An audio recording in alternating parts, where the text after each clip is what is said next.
Great to be with you guys. A fantastic opportunity, not just for the president, but for our nation to see the commander-in-chief go to the Middle East, a 3-day trip. And again, for him, a chance to talk business, but more importantly, also to possibly talk about peace deals. Now, as you can well imagine, a trip like this doesn't happen unless there are deliverables. And in this particular case, that is exactly what we expect to happen. We're talking about this idea that there will be, say, some financial deals, big announcements, future negotiations. And to that end, the president, as you know, is looking to secure as much as $1 trillion in investments from the Saudis, while the Crown Prince looks to secure his country's economic, defense, and nuclear energy partnerships with the world's economic leader. Now, what's more, there's a very strong interest in peace in the region, as you well know, to say nothing of across the globe, and therefore we should expect the president to lean into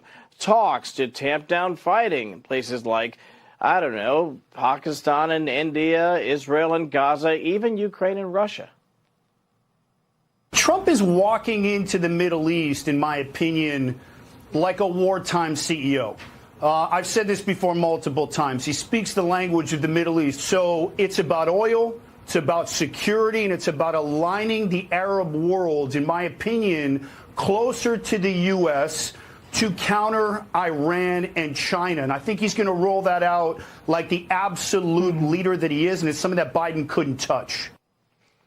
The great Aaron Cohen. That guy is terrific as an analyst. Now, we're talking about a lot of investment. We talked about a $1 trillion trip. Look at some of the numbers here, folks. Saudi Arabia, $600 billion pledged over the next 4 years. Qatar as well, $300 billion, including a major jumbo jet deal. Obviously, the UAE as well. And it's not just there. We're talking about technology, too. A very big gathering of some of the world's tech titans also happening. Tech leaders attending this U.S.-Saudi investment forum, where we expect to hear from the president. Among the luminaries we expect to hear from and or see the great Elon Musk, Mark Zuckerberg, Sam Altman of OpenAI, Larry Fink, and others. Again, a very heady group as they try to, once again, enhance our footprint in terms of technology in the region. Now, getting the investment that we've been hearing a lot about, $1 trillion from the Saudis, well, that could be tough, frankly, at least in the short term, but their government could stretch that out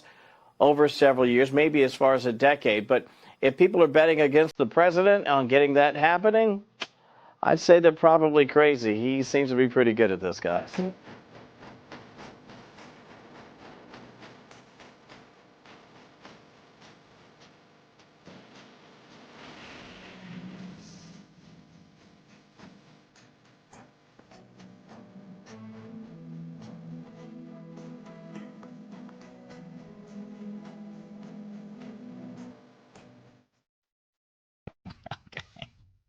First time we've started a show with My Heart Will Go On repeater from Celine Dion and Titanic, and we are watching Titanic movements right now. One, the total and complete sinking of the legacy of Joe Biden, because it is in the dirt at this point. Total and complete humiliation. We're going to play you the differences between Donald Trump's magisterial arrival in Saudi Arabia versus Joe Biden being met by the interns and then insulted. It's amazing to watch. America is back, baby, is what we're trying to say. Today is Tuesday, May 13th, 2025.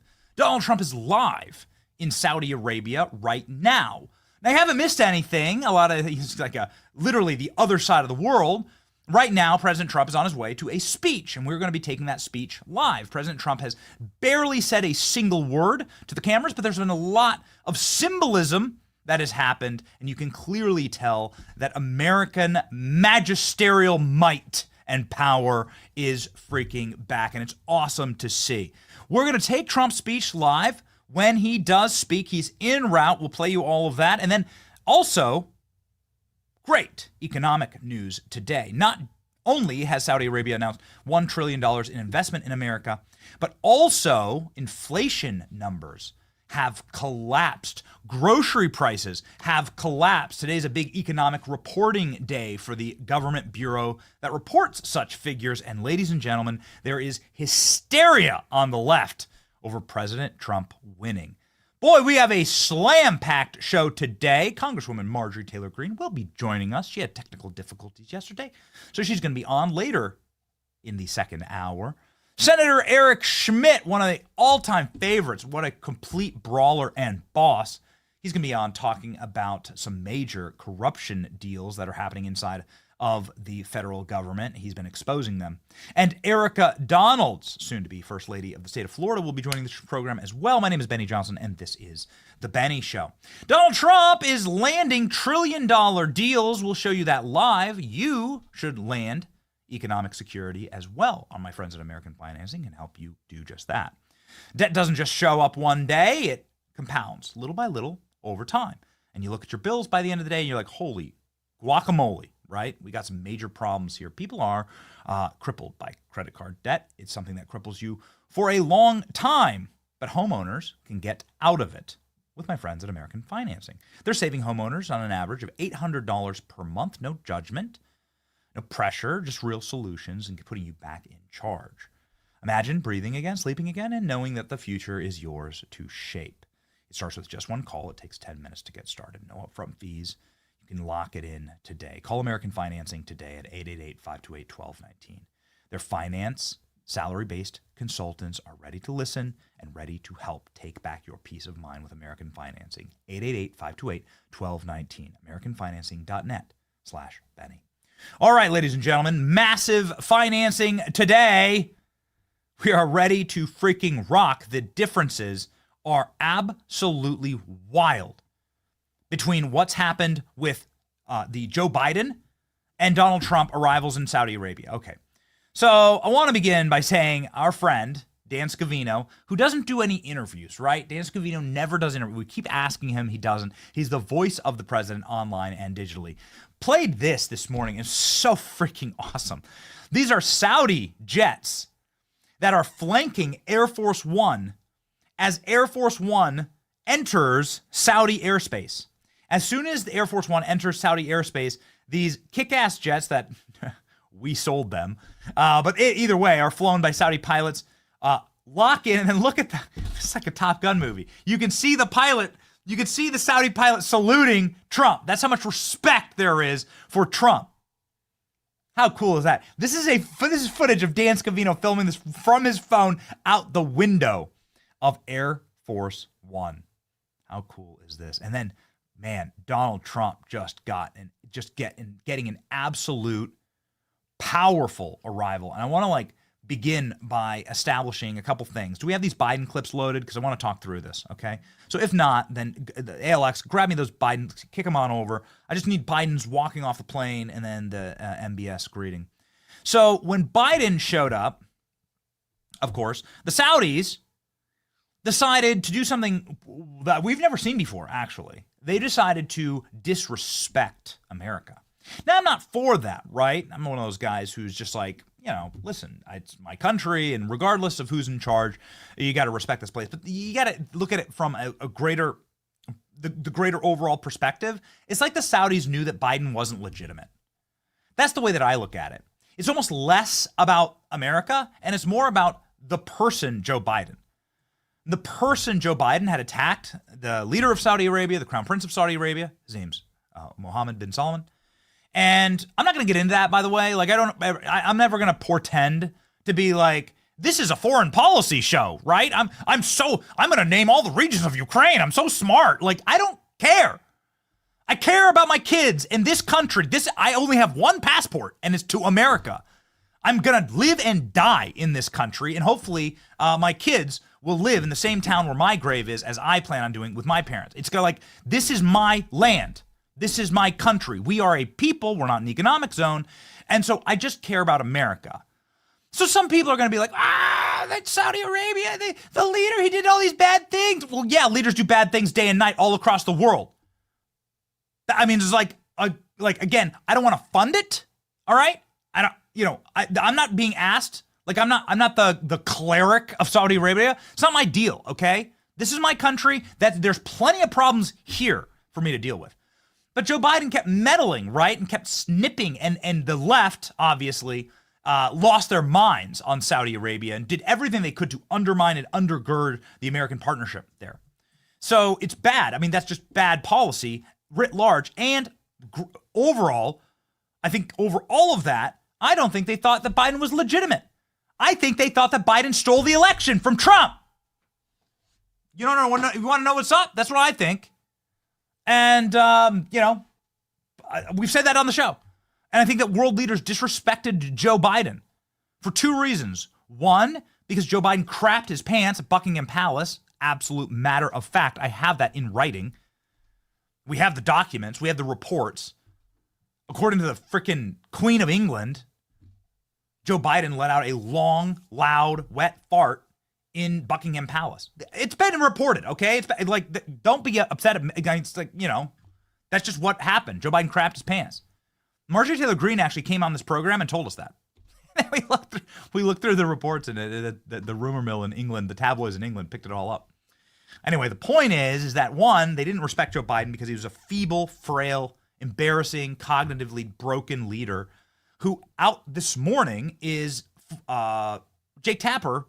Please grab that. I know it's in the productions chat. Jake Tapper's up on CNN this morning. He has a book coming out about Joe Biden and about the deceit of Joe Biden's administration. That the administration had a long conversation about how Joe Biden would be wheelchair bound in his second term. This is the big talk on CNN this morning, is that they were planning on shoving Joe Biden, human vegetable, into a wheelchair. That's how diseased Joe Biden was. So that's all the underlying thing. I don't view this as Saudi Arabia disrespecting America. I view it as Saudi Arabia disrespecting Joe Biden. Okay, so when Joe Biden left the plane, I'm going to do a compare and contrast here, all right? As we await President Trump speaking. Right now, the speech, right now there's just a holding screen. We haven't missed anything. The last thing we saw of Donald Trump, and Donald Trump hasn't spoken at all in this trip. The last thing we saw of Donald Trump, he was getting in a car on his way to a speech, okay? But of course, when that speech is live, boom, we'll be rocking and rolling. Here's Joe Biden exiting Air Force One. This is in the year 2022. Producers, please check that for me. 2022. Thank you very much. So here's Joe Biden. And who is Joe Biden met by? This happens to be a local town mayor, okay? No members of the royal family. Saudi Arabia is a kingdom. This is a local town mayor and his interns. That's it. This is what Joe Biden gets met by. Look at that. An empty runway. Look at that freaking empty runway. Can we please, Killer Klein, go to how Donald Trump was welcomed to Saudi Arabia? See if you can spot the difference here in President Trump's arrival versus Joe Biden's arrival, shall we? There you go. We'll get some audio in there. That's fine. Let's let it go. They fire cannons, and that is, of course, the king of Saudi Arabia, who never does this, by the way. His name is Mohammed bin Salman, who travels to Trump. Can we do the hand greeting again? Here we go. Oh, I'm sorry. There's a jump cut. That's fine. Maybe you guys find me the raw of this. But the king traveled to meet Trump on the tarmac with the entire royal family. So the entire royal court is there.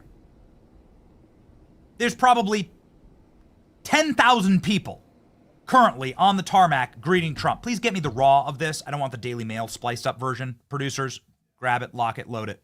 Thank you. Where was the king with Joe Biden's visit? Well, here we have the footage of Joe Biden being greeted by Mohammed bin Salman.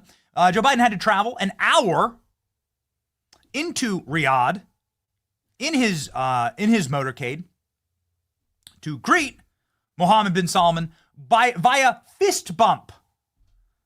They didn't even shake hands. So the king doesn't travel to go see Joe Biden at all. Joe Biden has to come to the king. And then when he gets there, the king doesn't even shake his hand. Here we go. Not it. No. Thank you. Biden handshake. Guys, Biden handshake. No, it's Biden arriving with Mohammed bin Salman. That's fine, ladies and gentlemen. We're live. We're just going to let it rip here. Okay. All right. Here we go. This is Joe Biden arriving at the palace, fist bumping. This is Joe Biden arriving at the palace, getting a fist bump from the king. Biden has to travel to the king, and then the king doesn't even shake his hand. This is disrespect of Joe Biden. This is the king saying he doesn't respect Joe Biden. Here we go. Let's do full Trump. And this is a good, this is a really good side by side here. Yeah. Before we play the full Trump, let's just show you the difference. Look at this. He doesn't even touch Joe Biden. And here's the king at the airport greeting Trump. All right, now we have the full. Thank you.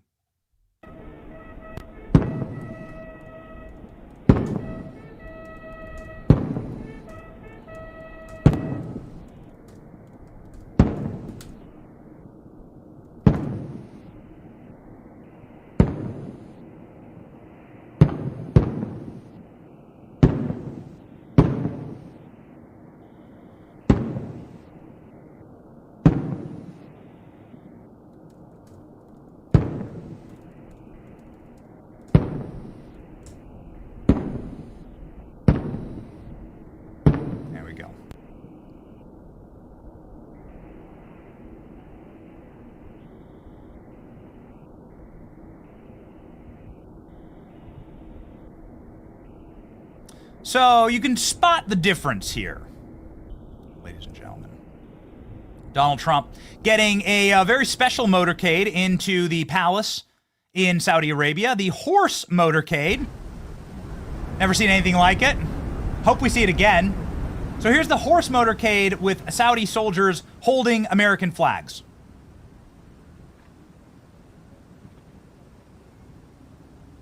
Oh yeah. I was like, can this be the way that Trump always travels? Can we get horse shoulders back with American flags, please? And thank you. So you'll notice that you'll notice that every member of the royal court, which is right here, has lined the street to welcome Donald Trump.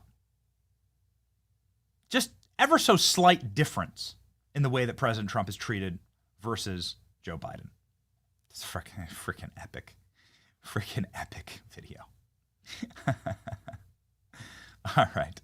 Here's one other final important thing is that as a compliment to President Trump and as to honor President Trump, they brought in a mobile McDonald's into Saudi Arabia. So here is the McDonald's semi-truck, halal, I'm sure, that has been brought in just for President Trump. All right. So this is going to be just again a slight difference. We await President Trump speaking in Saudi Arabia. Here's what we've learned so far. Donald Trump has sat inside of the king's court, and he sat next to the king, and he had his entire administration with him. And Donald Trump has, been welcoming his administration to, into the court and introducing them right to the king. Elon Musk got a personal introduction into the king right here. Kick ass. There are big time tech leaders there. Sam Altman is there. The guy who runs NVIDIA. What's his name? The guy who runs NVIDIA? I can't remember what his name is. Jensen Huang. Jensen Huang. All right. Good pronunciation there, Klein. And Trump has not said any major words on camera. Again, it's been a lot of this. It's been a lot of quiet talking back and forth with administration officials. Elon Musk not doing his nod there.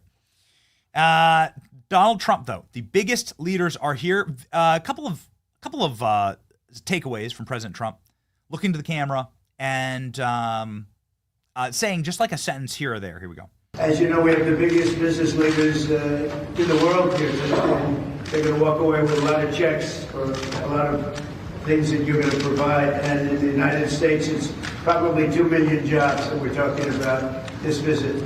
So, number one, I like visiting with you, and we've known each other very well, and I really believe we like each other a lot. And number two, for the United States, we've brought tremendous investment in and tremendous jobs, and we'll continue to service your great country very well. All right. So these are like that's all that we've gotten. And Donald Trump got into a motorcade just moments ago. Here's that clip, and took off. President Trump's going to be giving a speech. What is the details of the speech? I know that the issue has been those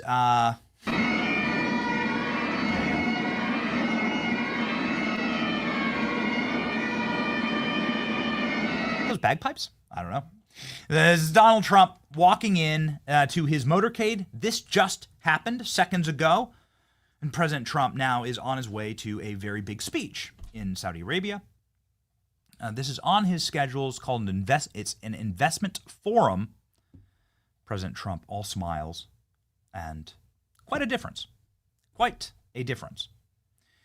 We have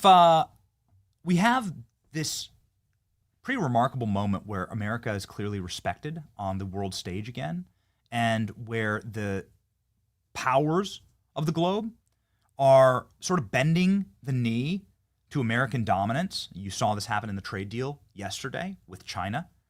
And now you're seeing it in Saudi Arabia, which is like, I think you could probably list Saudi Arabia as the oldest old world style kingdom that exists on earth right now. They really respect what President Trump has done. They respect a strong man. They respect a strong leader. They respect a man who, I mean, think about this. The entire world sees President Trump survive an assassin's bullet. The entire globe watches Donald Trump miss the bullet, right, and come back up and do the fight. Do you not think that that's going to take a land of royal fiefdom, like alpha masculinity, and say, well, hot damn, we better respect that guy? That's what's happening here right now. I view it as manifest destiny, divine providence. President Trump surviving the assassin's bullet remade the globe, remade the political landscape, and more importantly, showed that there is such a thing as alpha Americana left in our bloodstream. It's a good thing. It's what we were known for. It's what helped America topple some of the more evil regimes across the globe over the last 100 years. It's what's led to Pax Americana, an earth that is shaped and run by America, that is writ large a good thing. It's not something that we focus on here. Again, this is not a foreign policy show. We're not going to sit there and obsess over the minutia of every little country. I don't know all the regions of Ukraine. I can't name them. I can't even pronounce them. I don't care, honestly. Just leave us out of it. It's fundamentally not my business. My business is protecting this country. And clearly world leaders respond to that when they see Donald Trump protecting his country. So here's President Trump signing a $600 billion deal. We're going to give you the details of that here in a moment. The White House breaking down what's inside of the bill. So President Trump did a bill signing, and then he did sort of like a sitting, kind of like a sitting in the royal courts. Give me some of that royal court footage, shall we? I saw plenty of that in my feed this morning. Again, Trump hasn't really said anything on camera. This is going to be his first time talking on camera at this major investment forum that we're going to take live. Trump hasn't really said anything. He has done things, though, and here's President Trump signing that $600 billion deal.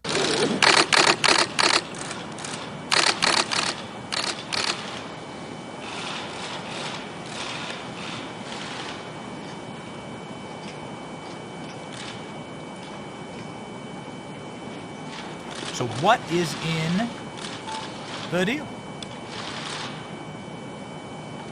What is the deal? I'm going to read to you from the White House as you can watch here the signing. Here we go.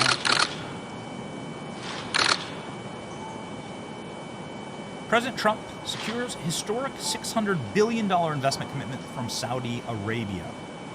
This is Mohammed bin Salman, MBS as he's lovingly known. Trump signs his portion, and then they've brought it over to the Saudi king, and he signs his portion. Where Saudi Arabia does trillions of dollars in business with America. President Trump is over there to secure strategic partnerships and then American investment.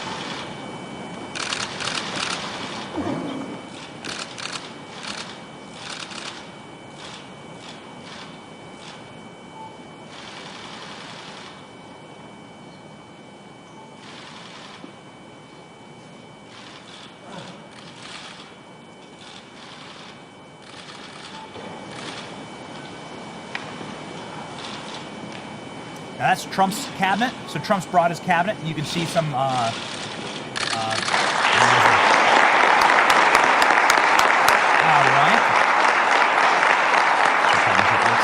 Hop on over to the White House here and go ahead and see what is inside of that deal. Oh, that's an epic shot. Pop that up. Look at that one. Jeez, that's great. Some quick snaps from what it's looked like so far. Again, this meeting is ongoing. All of this happened seconds ago. President Trump hasn't really spoken, but guys, get me Trump saying that this is a $2 trillion. Trump did say this is a $2 trillion visit, right? Get me that. I know, like, go cruise through the rapid response. Klein, please pull up the White House rapid response too when we get a second. But look at that. That's great. What an awesome shot. Look at that. The king, here's what's really important. And again, I'm never going to lie to you, ever. I will never tell you that I'm some type of smug, global affairs, foreign policy diplomat, all right? I'm not. I care about my country. I care about the place I'm going to raise my children. This is the only passport I own. My great-great-great-great-great-great-great-grandfather built cabins on this land. It's my land. It's our country. The end. The point is that I did do a little bit of reading because we were prepared. We're trying to prepare for this. Turns out that the king never greets foreign diplomats in Saudi Arabia. That the entire world is shocked by this. What a beautiful photo. Look at that. But also, look at President Trump's hair is saluting in that photo as well. It's an amazing thing that can happen with the president. Quite a talent. What a shot. The king, okay, here's what I learned reading Foreign Policy magazine. The king doesn't greet foreign leaders in Saudi Arabia. They make a strategic choice. But the rule is that when you are in the kingdom, that obviously you go to the king because you're on my property, right? You're in my kingdom. This is the rule of a kingdom. The king went to go meet Trump. This is really unique. And really, it's profound, and it says something about America's stature in the world and about how leaders respect Trump. Again, I repeat, the rule diplomatically in Saudi Arabia, the royal rule, is that leaders of foreign lands come to the king to pay respect because they're in Saudi Arabia. Okay? Maybe it's different if MBS comes to England or to France or to America or to Canada or whatever. But when you're there, you're the serf, okay? You are below the king. Except for here, which is wild. Look at this. Look at how much these guys love each other. Do we have that funny clip of them like bumping shoulders and like laughing and howling? Oh, it's good. No, it's in the chat, Klein. Yeah, I saw it in the chat. Where's that funny clip of what's the funny clip of the two of them going on? It might have been from the last visit. I'm not sure, but it's Trump. There it is, right there. This is great. You just pop that tweet up. You guys will love this. Shouldn't you want this as a country? Shouldn't you want this as Americans? These two guys, look at these two guys, they're like howling, they're bumping shoulders, howling, and laughing with each other. This is what you should want. This is what creates a strong country and a strong nation. The tweet, please.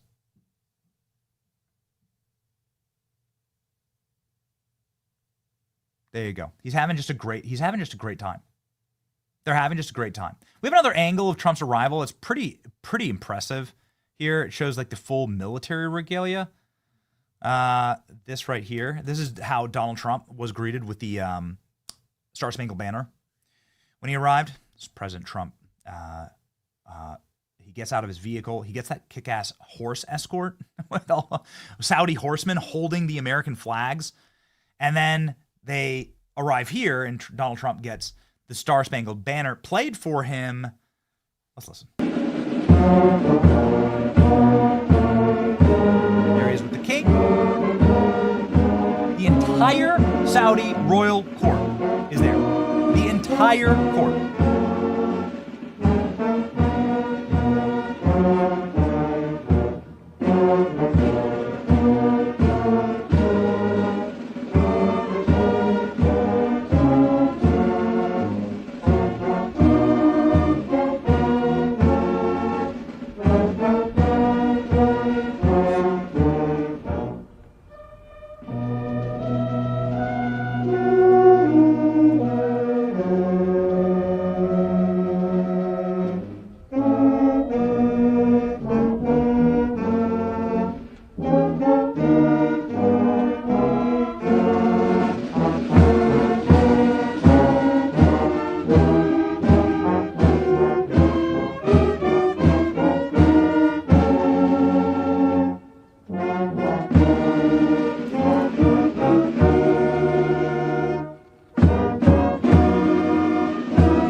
It's good to see America respected again.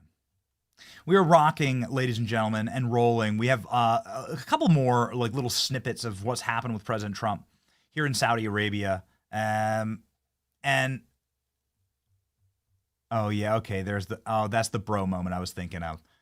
That's the bro moment I was thinking of. Pop this up, please. You have that? This is okay. All right. This is from the OG, and we have. Yeah. So you're not allowed to touch the king. This was at a World Leaders Summit. And as you can see here, President Trump walked by and pat him on the shoulder, right? Boom. Just play the music, Klein. Just play.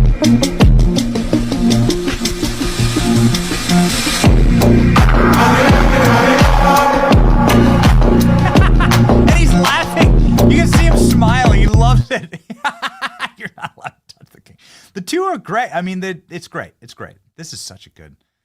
The difference. Okay, this final thing. I know I've dogged on Biden for a little bit. We're gonna get to some of the breaking Biden news in just a second, but just the final like iconography of all of this is really something else. Look at that. Look how far away they stayed away from Biden. Like they like it's like he is diseased, and they were right, by the way.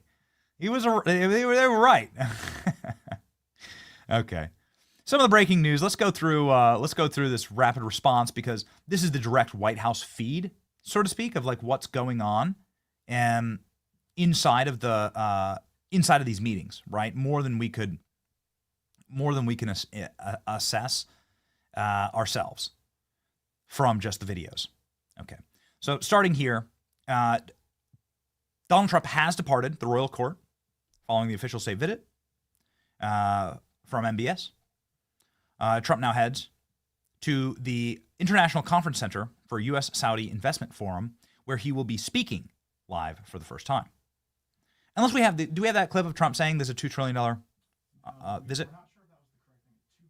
2 million jobs they're talking about. Yeah, pop it up. We played this clip. This is the same one? Yes. Let's listen. Each other a lot.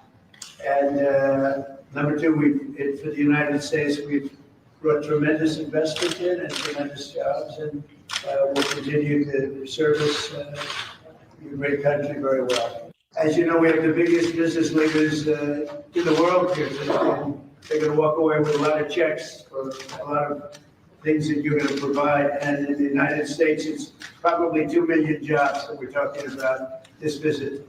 So, number one, I like visiting with you, and we've known each other very well, and I really believe we like each other a lot. And number two, for the United States, we've brought tremendous investment in and tremendous jobs, and we'll continue to service your great country very well. Probably 2 million jobs we're talking about this visit. I love how Donald Trump measures his time and how much investment and how many jobs it will create for this country. What a freaking alpha. What a freaking baller. Okay, here we go. Energy Secretary Wright. So the Energy Secretary is there. Pete Hegseth is there also. Do we have that Pete Hegseth photo? It's pretty badass. Yeah, grab me that. Thank you. Here's Pete Hegseth, an absolute favorite of our show, shaking hands with the King of Saudi Arabia. Susie Wiles as well. She's the White House Chief of Staff. Some call her the Ice Queen. Here she is also. Well, she's not I don't know.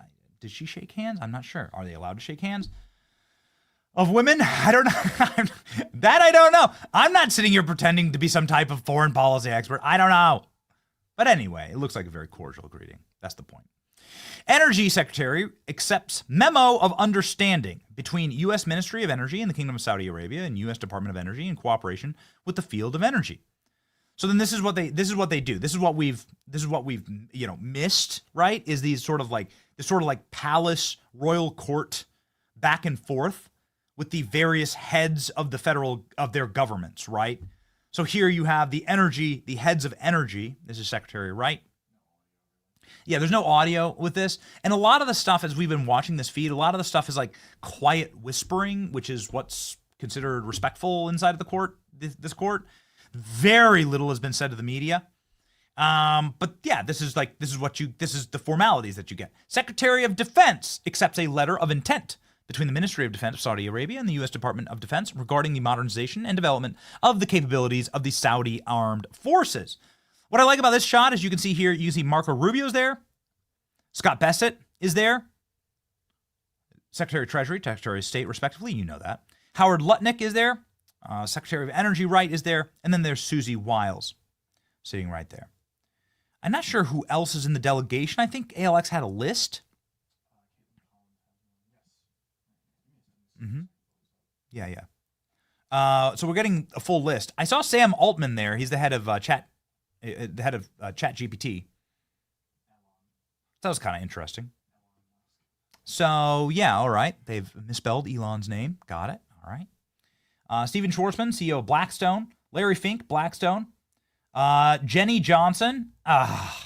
We were so close. We were so close. There was a time when Donald Trump shouted out Benny Johnson, but he meant Benny Thompson from the J6 committee. He called me a criminal. I'm not a criminal. We have this directly. We have it directly from the White House. He meant Benny Thompson. But yes, Donald Trump did call me a criminal from the Oval Office. Okay. So Jenny Johnson there, very sad. We were so close, Klein. We were so close. We were almost on the list. All right. The CEO of IBM. You don't know these names. You just know. So you know these companies. IBM, Citicorp, Northern Trust, Boeing, Google, Amazon, 16AZ, general partner, OpenAI. So there's Sam Altman. You know the NVIDIA, the head of CEO of NVIDIA is pretty famous.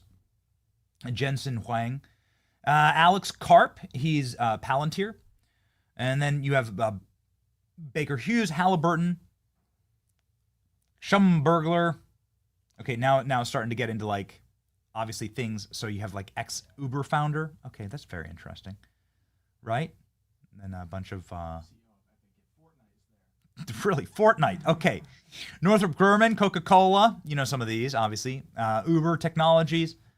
The mayor of Miami is there. That's fascinating. What's that about? That's interesting. We know that guy. Francis Suarez. We sat right next to him at UFC the other day in Miami. That's unique. Okay. All right. And the rest of the list there. CEO of Iron Mountain. Not sure what that... Cool. See, Iron Mountain, is that those are the underground caves where they keep all the federal retirement documents? The libs on tricycles. Co-founder and executive chairman of LinkedIn. Reid Hoffman's there? No. Epstein list Reid Hoffman is there? Dude, seriously. Reid Hoffman? This is insane. Wait, really? Okay. Here's why this is crazy. Please pull up a photo of Reid Hoffman. So not only is Reid Hoffman on the Epstein list and like traveled a million times to Epstein Island, is like a sick, disgusting, fat degenerate, right? But Reid Hoffman is also the man who funded all of the lawfare against Donald Trump. Do you understand that Reid Hoffman funded the psychopaths, like pretty much all of the New York lawfare against President Trump was brought by Reid Hoffman. He underwrote all of it. Who's the dingbat? Producers, help me out here. Who's the dingbat that like says, Donald Trump, he raped me? Who is that? She's so irrelevant, I've completely forgotten her name. That E. Jean Carroll, thank you. That like she's literally cuckoo pants, banana brains, sociopath.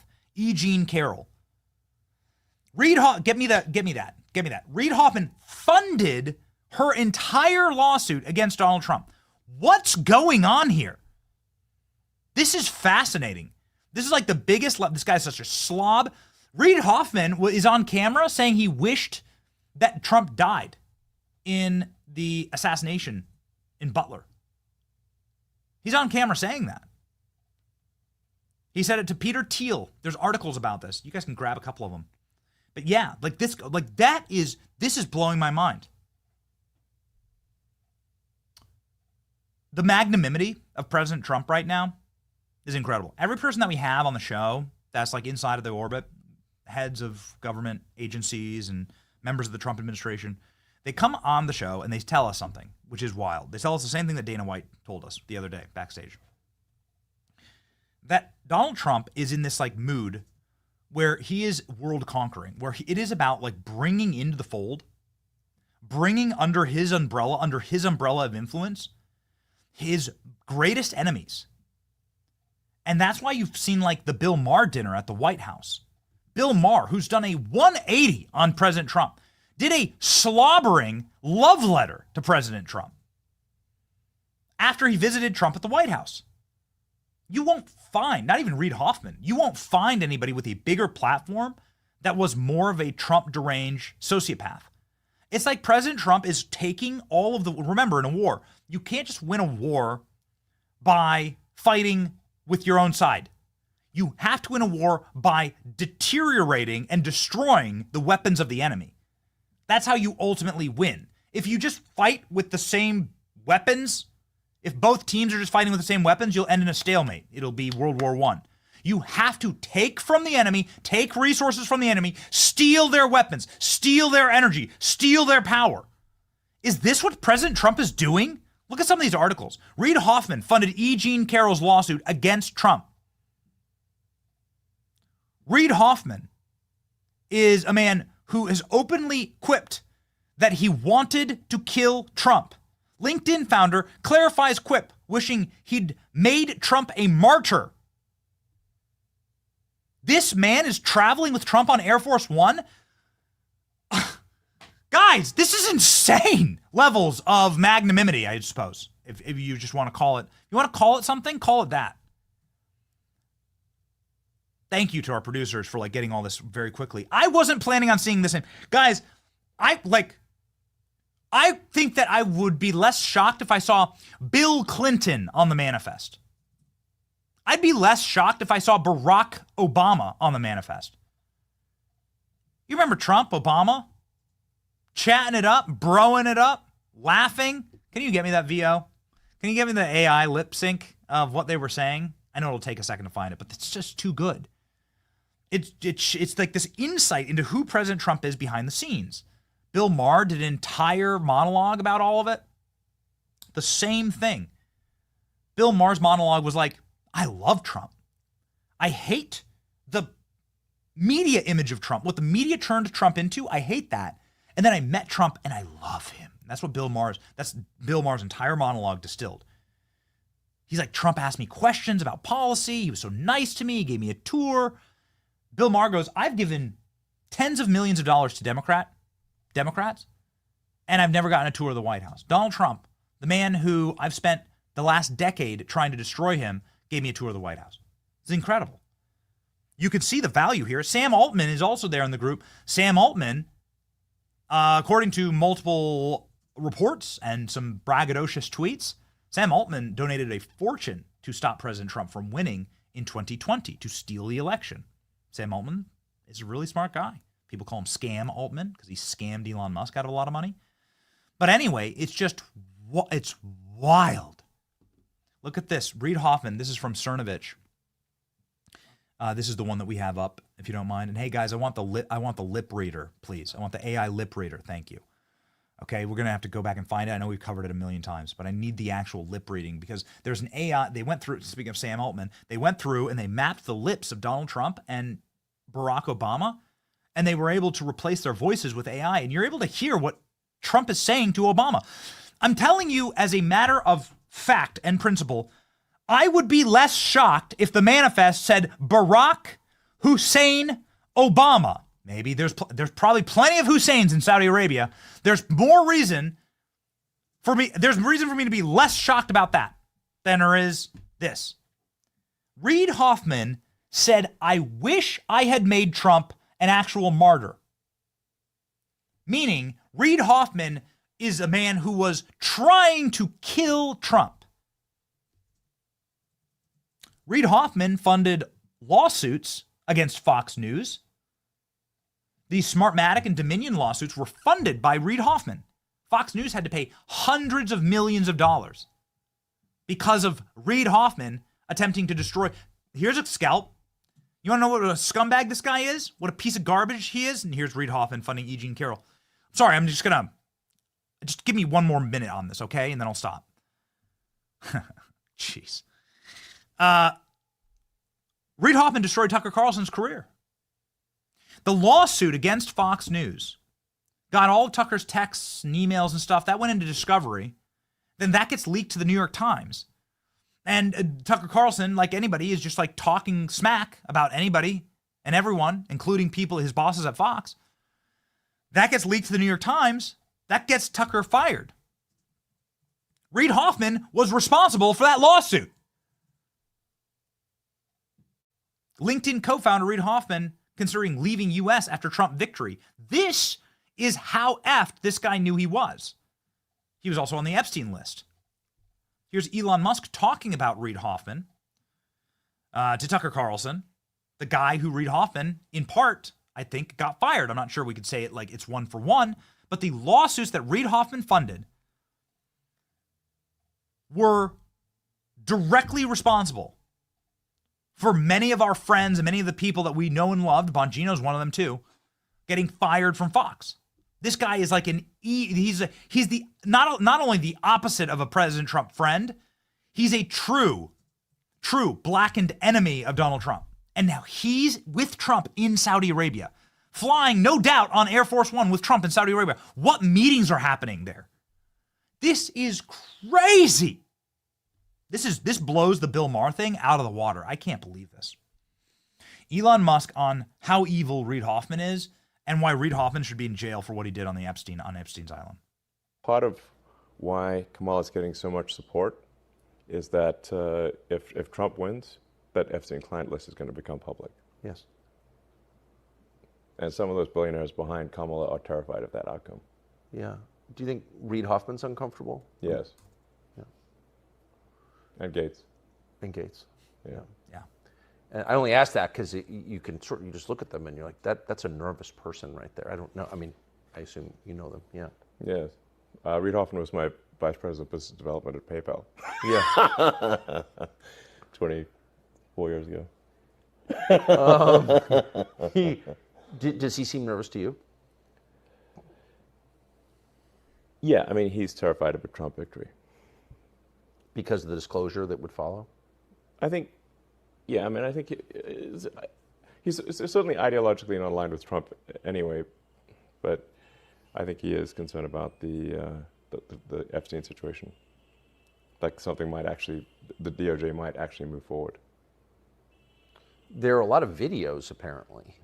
Those rooms on the island, and I think out in New Mexico, were wired for video. Right. And where's the video? I mean, between Diddy and Epstein, there's probably several thousand hours of footage here. Yeah. Yeah. It's kind of weird that the people on those videos are lecturing the rest of us about our moral failings, isn't it? Yeah, it's weird. What is that? Well, I mean, part of how they deflect attention from themselves is by, criticizing the morals of others. Yes. So it's sort of like a preemptive moral strike. Yes. I mean, as I said, I think those who are saying Trump is a threat to democracy are themselves actually the threat to democracy. It feels like we're getting to a place where the rest of us know too much. Is this? Do you know what I mean? I mean, it's easier to live in a society where you don't really know what the people in charge are doing or why they're doing it. But now, thanks, I would say, largely to X. Correct. Yeah. I think that's fair to say that. Yeah. We do know a lot. Not everything, but we know a lot. And I wonder, where does that, like, what happens next now that we know all this? The kidnapper's shown us his face. Like, what happens?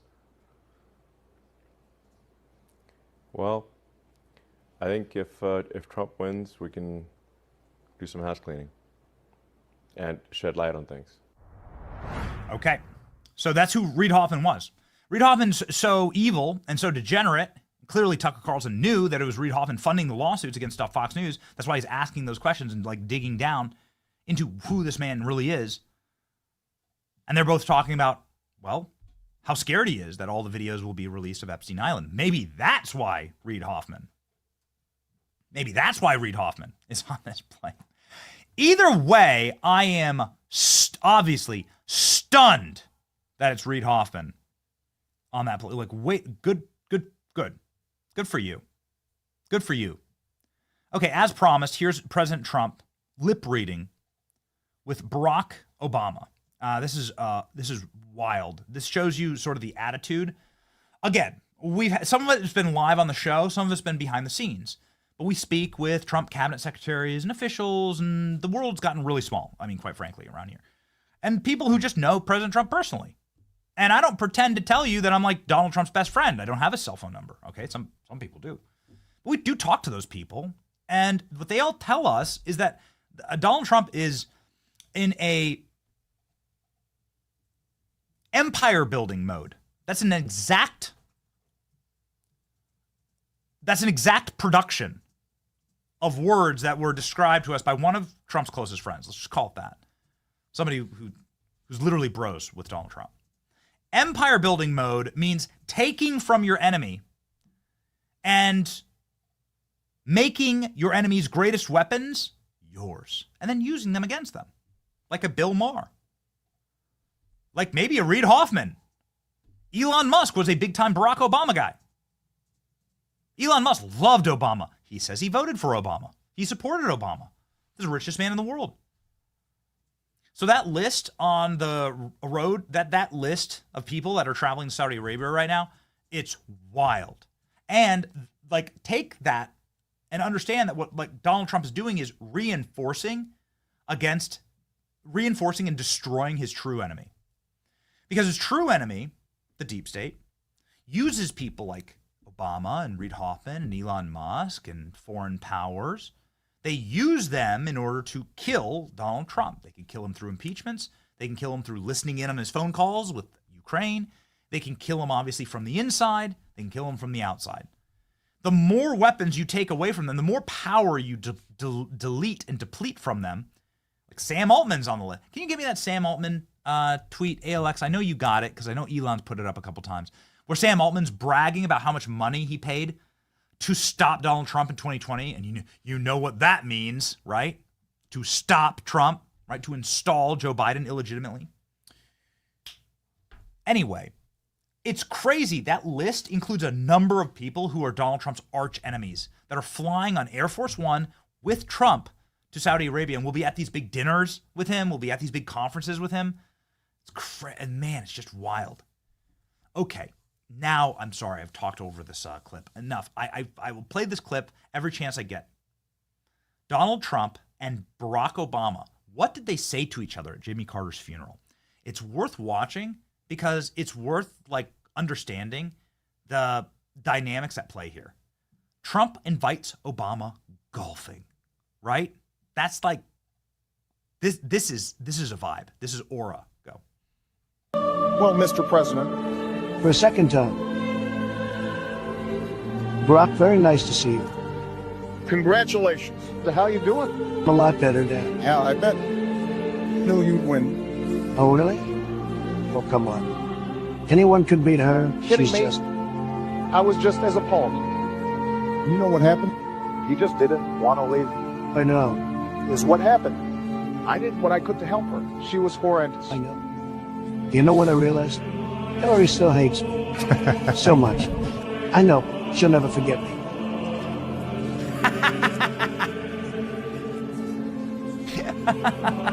We should meet to discuss I this. think so too. We can definitely set something up. Let me know whatever Oh, the works golf? best for you. I was gonna fly back to Florida tomorrow for the golf. Okay. Now, here's the thing that we don't know. We don't know what was so urgent that they needed to meet about it. Lip readers say that there was such an urgent issue that Obama and Trump had a secret meeting that day. As far as I know, we still don't know exactly what that was about. What was that exactly? To have something to do with what we're learning about Joe Biden today? We're going to get into that in just a second. Again, ladies and gentlemen, we are awaiting President Trump. He will be speaking in Saudi Arabia, and it will be live. Saudi Arabia is a very tight-knit kingdom. Okay, we're getting some audio now, potentially, of the For actual the Kingdom of Saudi Arabia and power up the region and the whole Yeah. world with robotics, but also on robo-taxis. So how are we doing on robo-taxis? Yeah, so really you can think of a car or future cars as being robots on four wheels. And, I think it would be very exciting to have let's pause. autonomous vehicles here in the kingdom. Indeed. Okay. All right. This is the holding screen. It's very weird. So this is the holding screen. We finally have the actual like. Okay. So this is Elon Musk, the pair of cowboy boots, on stage, right? He has another announcement that he's going to share later. Exactly. So, and I'd also like to thank the kingdom for approving Starlink for maritime and aviation use. Thank you. Maritime and aviation. There you go. There you go. Okay. So You're going to bring us robots to help us increase our productivity. Yeah. Robo-taxis to make sure that our cars and assets turn into a cash-generating unit. Yeah. And Starlink to reform our aviation and maritime. Yeah. Talk about XAI. Absolutely. But I should mention also something that may be worth considering is tunnels. The Boring Company. I have this company called The Boring Company, which sounds kind of boring, but it literally bores tunnels. And actually, tunnels, in order to solve traffic, you really need to go 3D with roads. And by using tunnels, you can essentially create like a wormhole, like a warp tunnel from one part of a city to another and alleviate traffic. And we've actually already done this proof of concept in Vegas. So there are working tunnels in Las Vegas that you can use where that'll just, it feels like teleporting from one part of Vegas to another. So I always say that, my joke is like tunnels are underappreciated. All right, ladies and gentlemen. So this is the conference that's going on. Just wanting to tease this out. President Trump will be. Hopefully, they fix the lighting too, because it looks like they are aquamarine right here. But President Trump will be speaking at this conference. General purpose artificial intelligence. The goal. President Trump will be speaking at this conference soon. This is Elon commenting. This is a live interview with Elon. This just started. This is where President Trump will be addressing all of the leaders that are there inside of this massive Saudi Arabia investment conference.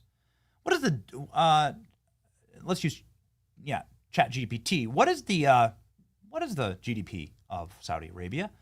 How much money does Saudi Arabia spend in America? Let's figure that out, ladies and gentlemen. So this is this is the conference that is expecting President Trump at any moment. President Trump is in the building, according to his own according to the security detail and the press pool reports. President Trump is in the building and will be speaking here soon.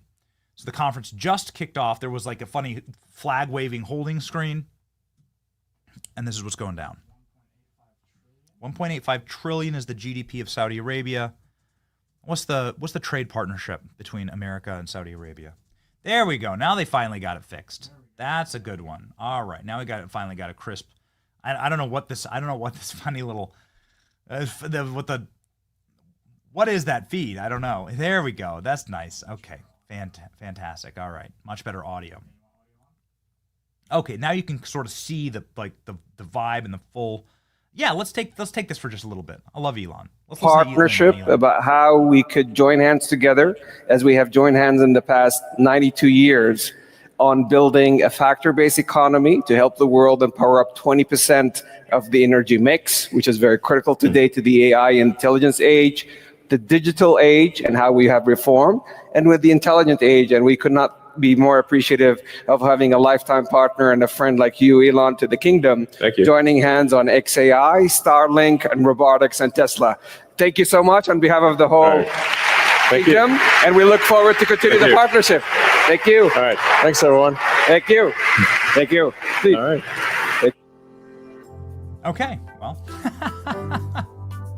let's pop that shot back up. Oh well, there he goes. Okay, all right. So this is what Trump will be speaking at. You can see there President Trump's dais. You can see the presidential dais up there, and President Trump. I'm not sure if the presidential seal is on it. That's how you know that the president is inbound. This is the conference that Trump will be at, and you just heard Elon Musk there speaking, and we apologize that we none of the schedule. We'll pop up what the schedule looks like. Like none of the schedule gives us any major details on this. We're hunting with you. We're hunting with you to get the best coverage, and I assure you, we have the best producers on the internet getting you the best coverage. We'll be getting you a nice, crisp, and clean feed of the president who looks inbound because he has his podium on stage. You have the presidential podium up there on stage, and Elon just split. So we apologize. We don't have the full Elon comments, but ALX, if you wouldn't mind, if there's anything like that Elon said that was particularly noteworthy, it's just they started the feed and Elon wasn't even on screen. You could hear Elon talking, but he wasn't even on screen. They still had a holding screen. They didn't have their shots right, and it took them a hot second to get an actual crisp, clean shot. So anyway, it is what it is. We won't let you miss anything. And we got if Elon said anything of note, we'll make sure that we pop that up. All that we get on the daily guidance is stuff like this. We'll show you. We'll show you what we're working with. This is the Trump daily guidance stuff, right?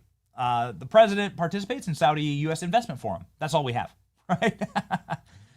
President arrives at the International Conference Center. President departs the International Conference Center. The president arrives at the Ritz-Carlton, Riyadh.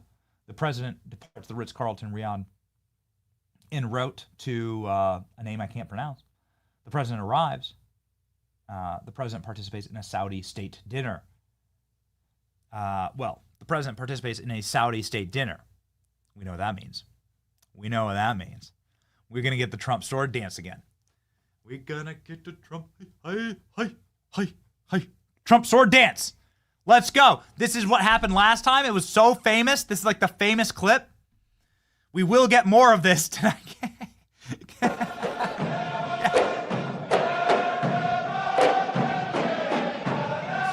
Donald Trump dancing with the swords. We have images of Trump holding a sword. There he is. Here's Trump with the sword. Incredible things are happening. Incredible things are happening. I know that we have a good image of Trump with the sword. Can we please grab one of those? We're going to get more of this tonight. And so many memes will be created out of this. Are you excited about that? So many memes will be created. Ladies and gentlemen, on stage you can see here are all the American investment leaders with their Saudi counterparts. So that's what's happening on stage right now. There you go. And so we would assume that President Trump, if they have all these powerful people on stage, we assume that President Trump would be out soon. We have a lot to cover today on the show, so I definitely want to get to this Biden block. But why don't we, here's Trump with the swords. Here's what we will be getting tonight. Come on. Come on. This will be President Trump tonight at the Saudi state dinner. This is Donald Trump with the royal family of Saudi Arabia, and he's holding a sword. Please, God, more of this. Please, God, more of this. President Trump's been practicing, by the way. Donald Trump did hold a massive sword during the inauguration ball. President Trump was at an inauguration ball for the armed services and decided to dance and hold a sword. This is Donald Trump dancing with a sword here in America. And, and this is Donald Trump cutting a large cake with a massive sword. Well, good find. Good find, producers. Well done. Look at that. I think Trump's in a good mood. I still can't believe Reid Hoffman's there. If Donald Trump takes Reid Hoffman off the board, and if Reid Hoffman becomes then MAGA, or it starts funding our side, dude, Steve. Okay, so you have Sam Altman, you have Tim Cook and Jeff Bezos who were there at Donald Trump's inauguration. You have Mark Zuckerberg, who's now gone like, I don't know, small M MAGA. We wait to see the full results of all of this, but we'll just say that internally, I don't know, what would you say, Ashley? What would you say, Danny? Is Facebook back? We'll see. We'll see. We haven't seen like our properties on Meta like return to full force. They put their boot on the back of our necks and all but killed like all of our reach and all of our ability to publish, to reach you. But it's being revived, I think, is what the amazing Ashley, who helps us manage our Facebook audiences here at the company. Okay, it's being revived. All right, well, we're working on it. We're gonna take it at face value. But then you're gonna add Reid Hoffman to that mix. Sam Altman, Reid Hoffman, and Elon Musk, who are all like last year Democrats, and now they're all gonna be on Trump's team. Plus Jeff Bezos, Zuckerberg, Sundar Pichai, who's in charge of Google. It's freaking crazy, man. It's crazy. You can follow us on Facebook. You can grab the Facebook and just pop it up. Grab the Facebook and pop it up. If you aren't following us on Facebook and you use the platform, we'll show you where to follow. We're going to give it a good old-fashioned try, right? We're going to give it a good old-fashioned try. These scumbags, I mean, I had a Facebook executive on the call, so they called the bigger creators, and they like, oh, we thought we. Man, I let them have it. I tried to be like a glass half full, like silver linings kind of guy, but man, I was angry. I was pissed because they destroyed us, and what they were trying to do is to gut our ability to hire these young creative, the incredible team that's been here at the Benny Show. They were trying to get us to fire everyone so that we couldn't do the show. Like the way that we're able, I guess, it's just a quick self-referential thing. We had 100,000 concurrents yesterday live. We were according to the list, we were like one of the top live streamers in the world, and we're profoundly thankful. If I could stop and thank every single one of you myself, I could. If it was physically capable, I was physically capable to personally come and thank every one of you. I would. We just started streaming. We started streaming in 2022, and we were streaming to 100 people. And yesterday we had 100,000. And so you'll never find a team more appreciative and more profoundly centered on God has a plan. And we were able to survive through like these apocalypses that were intended to, and they've said this, intended to get us to just like close up shop. And many people did. Fire all of the like good people that work here because we there's just no way to do the show anymore. Right? And we haven't sold out. We haven't sold the company to BlackRock like they all do, like everyone does. Oh, we sold out to BlackRock. Well, then you can keep your staff. But like we haven't. So we have to actually like make content and make a channel that works from a productivity standpoint and from a can we pay our salary standpoint. And the purpose of ripping away the Facebook page and all these audiences from conservative creators is to destroy that so that there's no alternative, no independent media. You can see here, according to the list, we were number 3 yesterday. And you just won't find anybody that's more profound. We're just profoundly appreciative and thankful. if I could physically thank every single one of you, like, and shake your hand or give you a hug, I would. When I get a chance to meet you, I do.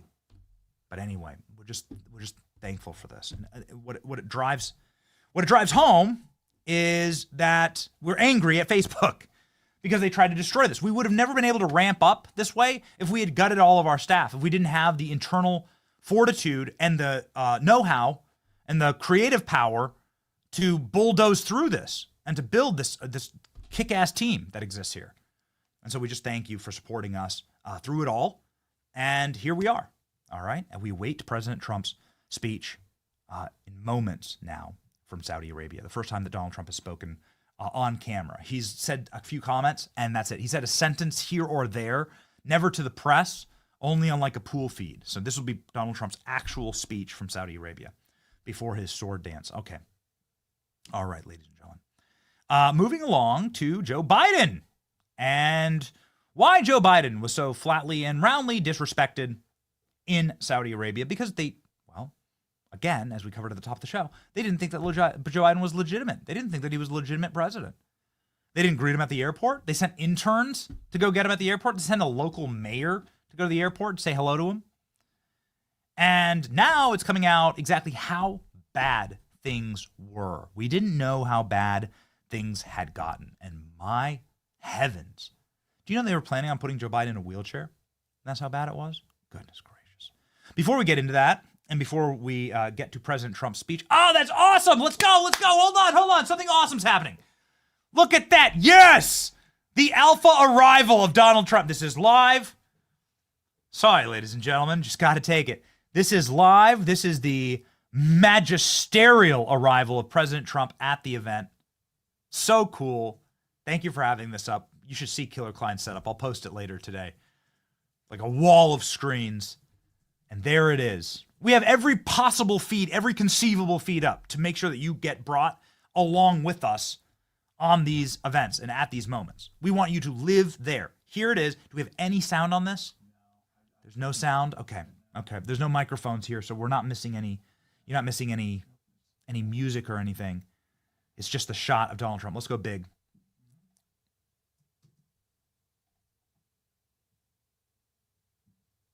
Sweet. This is the beast. And there's Mohammed bin Salman. Is that MBS? I think it is. There's the king greeting President Trump once more. Those sort of famous purple red carpets. And there's the president. The man himself walking in. Here we go. Here comes some music. Oh, this is our music. Okay, that's fine. Don't worry about it. No. Okay, we're getting some audio. This is President Trump live. Yep, this is President Trump live walking in to this palace. It's like a palace conference center, they call it. Again, no audio on this, sadly. They're not lobbed or mic'd up for a reason, obviously, but this is a cool shot. This is a neat shot, man. This is awesome. This is from internal Saudi Arabia news. This is how good our production team is. Who follows Saudi Arabian news YouTube channels? It's crazy. ALX, please confirm there's no audio here.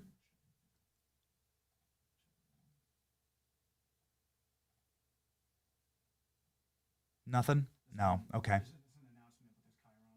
Okay. There's no audio. There's no audio associated here. Here's President Trump. He has his speech, handing maybe his speech off to Walt Nauta. That's one of President Trump's more famous aides. And here they are walking through. There's a photo of Reagan. Here's a photo of U.S. presidents. There's some U.S. presidents. That's okay, Klein. This is great, man. If you can catch one with audio, that'd be awesome. But unfortunately, we have a number of feeds now that are popping up. Some of them are broken. Here are U.S. presidents in Saudi Arabia. This is Donald Trump seeing presidents. How cool is this? How cool is this to get this behind-the-scenes shots, man? This is awesome. Big images on the wall. I think that one right there is Donald Trump.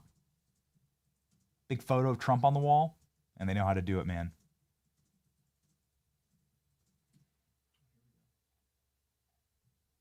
And here's Donald Trump walking again with the King of Saudi Arabia. They're walking through this palace conference. It's called a palace conference center. Something we definitely do not have here in the States.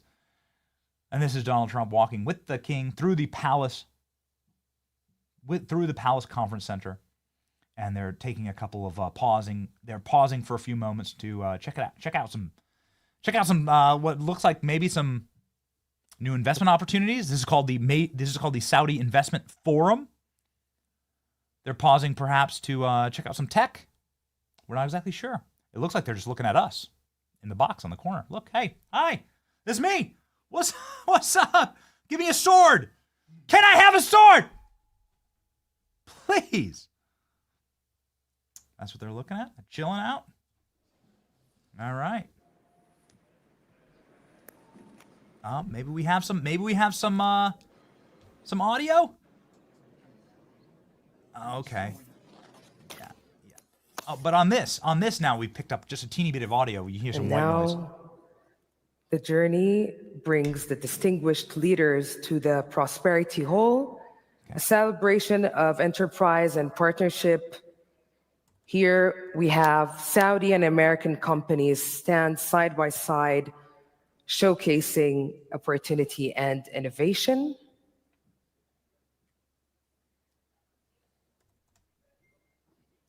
Let's do some comments, shall we? Prosperity redefined. We love you guys. Ladies and gentlemen. Lock it in the chat. Do some comments.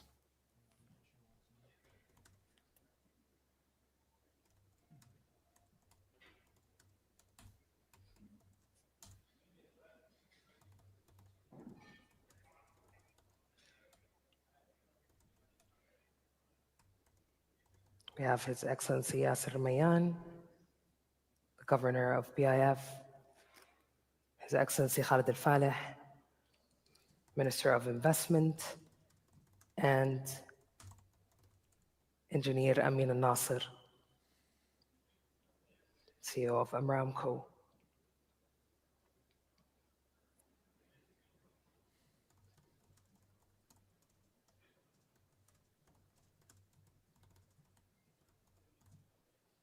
They're standing now in front of Aramco's booth, taking the tour in the Prosperity Hall. As we mentioned, it's a celebration of enterprise and partnership, showcasing untapped opportunities and innovation. Here we have Jerry Anzarillo. This is the master plan for Ad-Diriyah, city of the land, birthplace of the Kingdom of Saudi Arabia.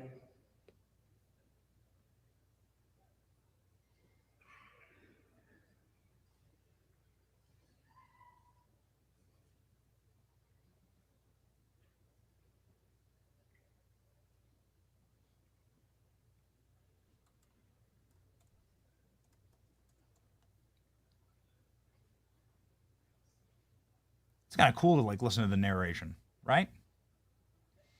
Like the lady who's doing the announcing knows more than me, right? I don't know all these local officials or anything.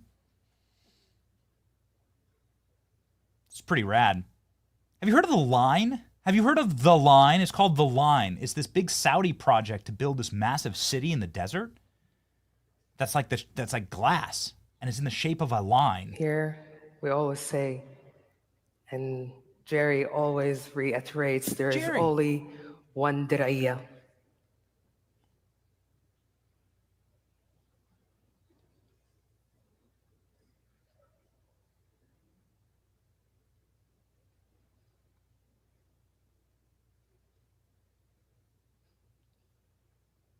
The leaders are continuing the tour in the Prosperity Hall,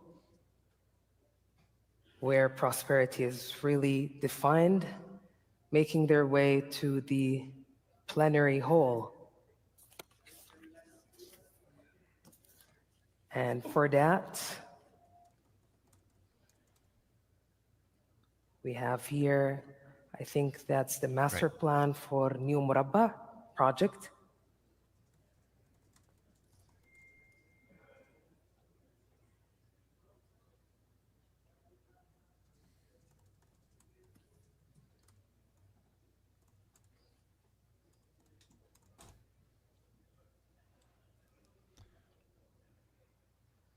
a project that's redefining urban design, planning, and development.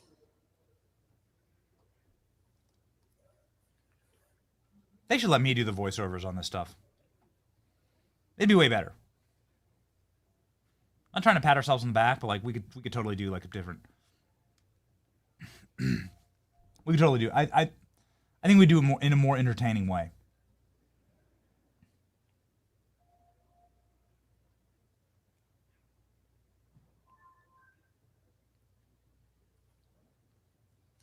Here, President Trump asks if we could add more gold. If we could put a massive golden Trump Tower in the middle of it, perhaps. Also, President Trump saying he will leave the country immediately if there isn't a massive golden Trump Tower. This area, the Prosperity Hole, really reflects the grounding in collective growth, meaningful collaboration, and mutual ambitions.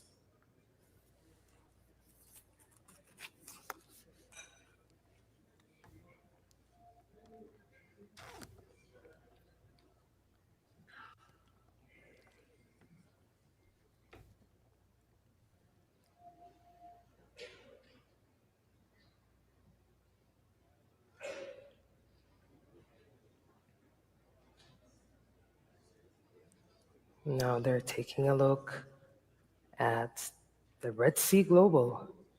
Here's the CEO, John Pagano, having a conversation with His Royal Highness Prince Mohammed bin Salman bin Abdulaziz, the Crown Prince and Prime Minister, and the 45th and 47th President of the United States of America, Mr. Donald J. Trump. Oh man, it's so awesome to hear him say it. The 45th and 47th President of the United States of America.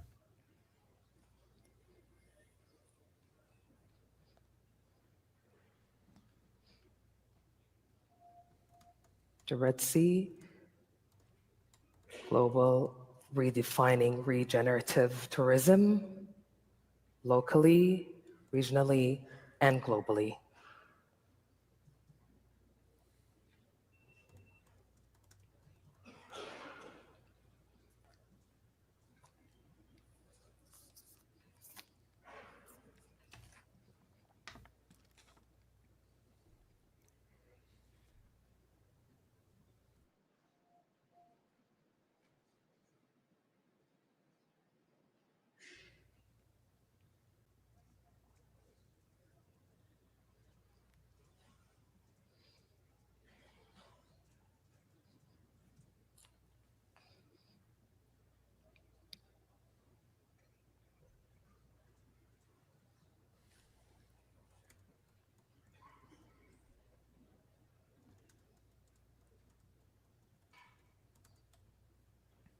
This is Donald Trump just doing business, making deals, doing business and locking it down for the United States of America. This is Donald Trump just doing like alpha business, masculine, freaking locking it in for the country. Donald Trump said earlier today, this visit will create 2 million jobs in America. As you can see, distinguished guests, ladies and gentlemen, the distinguished leaders are making their way to the plenary hall here as I ask you, all distinguished guests,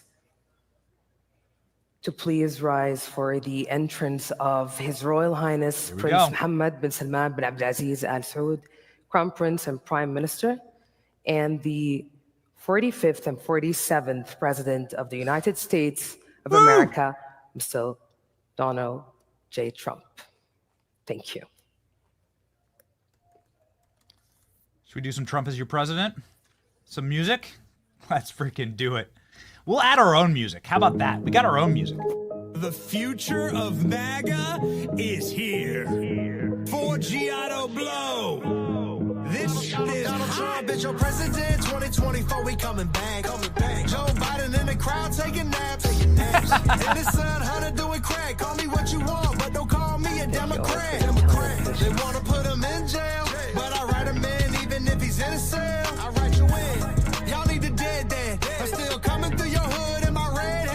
Come on. I might buy a mega chain, let me call my jeweler. I'm exposing all these rhinos like I'm Lord Loomer. We still don't have the manifesto from the trans shooter. Your girl like AOC, I want a girl like Brad Cooper. Woo! Real mega gang, you know how I rock. Trump train still going, no it ain't stop. We going up, but they want us to fall like Joe Biden. Trump 2024, ain't no other option. Hey, red wave coming, let them know what's on the way. Tell the liberals I ain't giving up my two-way. They pushing genders in these schools, first we gotta pray. Then after that we say, Donald Trump is your president, 2024 we coming back. Joe Biden in the crowd. The Journey of Transformation Saudi Vision 2030 Gallery, the forward-looking space that brings to life the kingdom's national transformation. Here we see a full scoop of Saudi Vision 2030. Okay, sorry. Innovation That's at scale. Not our feed. Economic diversification, flourishing tourism, and expansive opportunities to explore. This is the narrator for now, Saudi ladies and gentlemen, television. please welcome His Royal Highness Prince Mohammed bin Salman bin Abdulaziz Al Saud, Crown Prince and Prime Minister, and the 45th and 47th President of the United States of America, Mr. Donald Trump.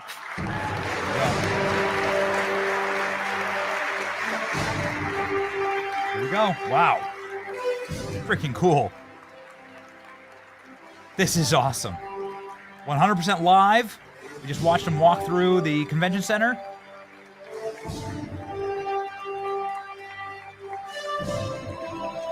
It's great music. Some John Williams. So awesome. Your comments will be on screen. Let your comments rip, baby. Your comments will be on screen.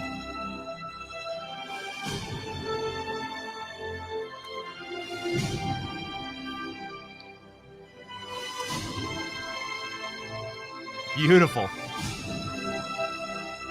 John Williams score. This is so awesome.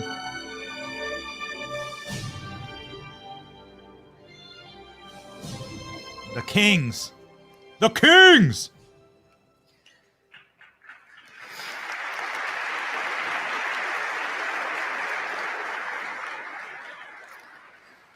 Assalamu alaikum wa rahmatullahi wa barakatuh. Your Royal Highness, Prince Mohammed bin Salman bin Abdulaziz Al Saud, Crown Prince and Prime Minister, and the 45th and 47th President of the United States of America, Mr. Notes. Donald Trump. Ladies and gentlemen, it's truly an honor to welcome you all to the Saudi-US Investment Forum here in the vibrant capital of Riyadh. I'm Mu'amad Dakhil, a Saudi journalist and TV presenter, and it's my great pleasure to be here with you today as we experience a living expression of one of the most influential bilateral relationships in the modern world, the strategic partnership between the Kingdom of Saudi Arabia and the United States of America. And today, here in this room, it manifests in a very tangible, dynamic form with 140 distinguished global speakers, 2,500 delegates in attendance with us today, 15 pivotal panel discussions, and focused dialogues across very critical sectors. And at the center of this momentum are the strategic economic partnership agreements. Signed today, we're talking about 145 investment agreements totaling more than $300 billion US. What a momentum, what a moment. Yes. Oh, yes. This is really energetic. And we have with us the business leaders representing the strategic economic partnership agreements. To commemorate this moment, I'm deeply honored to welcome His Royal Highness Prince Mohammed bin Salman bin Abdulaziz Al Saud, Crown Prince and Prime Minister, and the 45th and 47th President of the United States of America, Mr. Donald J. Trump. Welcome. Please join the business leaders representing the strategic economic partnership agreements for a memorable photograph. Ladies and gentlemen, a big round of applause and a deep appreciation for this moment and for our distinguished leaders. So you have Larry Fink of BlackRock there, the head of NVIDIA, the head of multiple banks. We witness this moment that reflects the trust and determination shared by two nations to move forward together. As you can see, the leaders at the center of this frame shaping the next Trump with the phase thumbs up. of prosperity for both nations, the Kingdom of Saudi Arabia and the United States of America. Nice.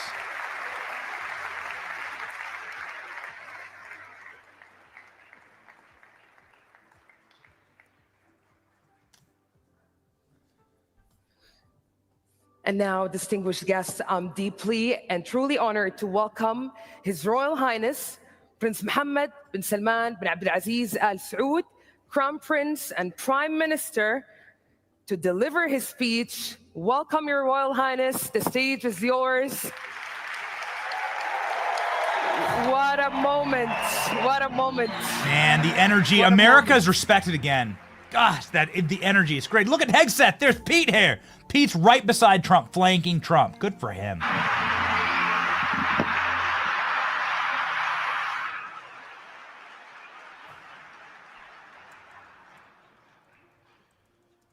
فخامة الرئيس دونالد ترامب، ضيوفنا الكرام، السلام عليكم ورحمة الله وبركاته.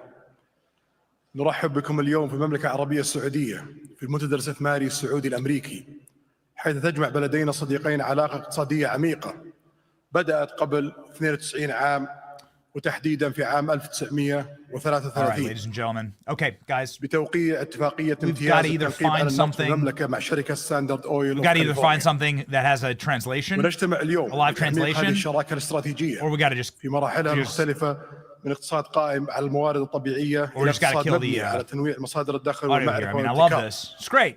لقد كانت استثماراتنا المشتركة إحدى أهم الركائز في علاقاتنا الاقتصادية. Yeah, let's kill it. Thanks. والاقتصاد السعودي حاليا أكبر اقتصاد في المنطقة. Okay. So here's what's going on. This is obviously the Crown Prince. I apologize for that. Thank you, chat. We do read the chat. Two quick corrections here. There's the Crown Prince. We're not trying to mute the guy. I think it's very interesting what he says to Donald Trump. And here you can see President Trump. They're live on screen. Now, they have little translator earpieces. Our producers are desperately searching right now for some type of live translation, right, during this. But we don't speak Arabic. So we, we're not going to be able to actually understand what he's saying. And we'd like to get captions on this. President Trump speaks next, okay? So here's what's most important. Trump speaks next after the Crown Prince. There is no audio translation. We're trying to find an audio translation. Trump speaks next after the Prince. So that's what we know. This is the Crown Prince. Now, I've been calling him the King. The comments, the chat, just to prove to you that we read the chat and that your chats are up on screen, and we're just going to carry through here until Donald Trump is up on screen. Yeah, I mean, listen, we have, all right, very interesting. We have a video editor named Nick who says he's half Arab. Nick, would you care to translate? Nick says no. Nick declines translation. But it looks like we do have potentially a translation feed. Hold on. We're getting a translation feed for you. Oh, okay. Let's hear. Let's listen. Because I'd like to hear what he's saying to Donald Trump. Foreign investments. These include 200 companies that have their regional headquarters in the kingdom. Okay. The kingdom's Vision 2030 was able to achieve most of its targets. Okay. It is bringing about an unprecedented economic transformation that aims to diversify the economy and empower the private sector to be the main driver of growth in the largest economy in the region. Non-oil exports have increased $82 billion in 24. Additionally, over 2.4 million male and female citizens were employed, the unemployment rate fell to its lowest historical levels with the multiplication of women's contribution to the labor market. In conclusion, Mr. President, I am confident that today we will continue to build with you based on the foundations of these close partnership between our two countries. What we signed today is part of a greater ambition that invests the opportunities for cooperation and exchange of benefits. Mr. President, our joint action is not limited to economic cooperation, but extends towards bringing about security, stability, peace in the region and the world. Once again, I welcome you in the Kingdom of Saudi Arabia. I look forward to listening to your remark, Mr. President. There we go. Okay, there we go. I think Donald Trump is up. President Trump is up. And are they playing Lee Greenwood? Playing Lee Greenwood? Hold on. All right, here we go. Down a little bit. Here's Donald Trump. This is wild. This is Donald Trump. Lee Greenwood playing in Saudi Arabia. Come on, let's go. Lee Greenwood playing in Saudi Arabia. No, ALX, we're just going to take it. Nope, let's go. Okay, here we go. The White House feed, ladies and gentlemen. Here we go. This is the official, here's an official crisp, clean feed for you, pool feed. Donald Trump bringing Lee Greenwood to the Kingdom of Saudi Arabia.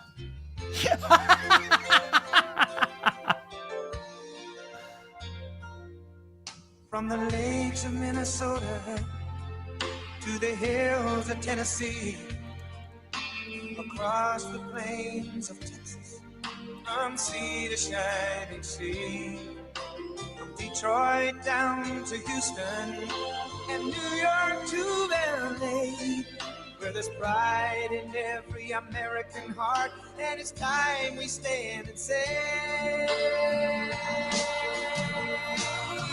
that I'm proud to be an American, where at least I know I'm free. And I won't forget the men who died, who gave that right to me. And I gladly stand up next to you and defend her still today. 'Cause there ain't no doubt I love this land. God bless the USA. So awesome. What a move. What a move.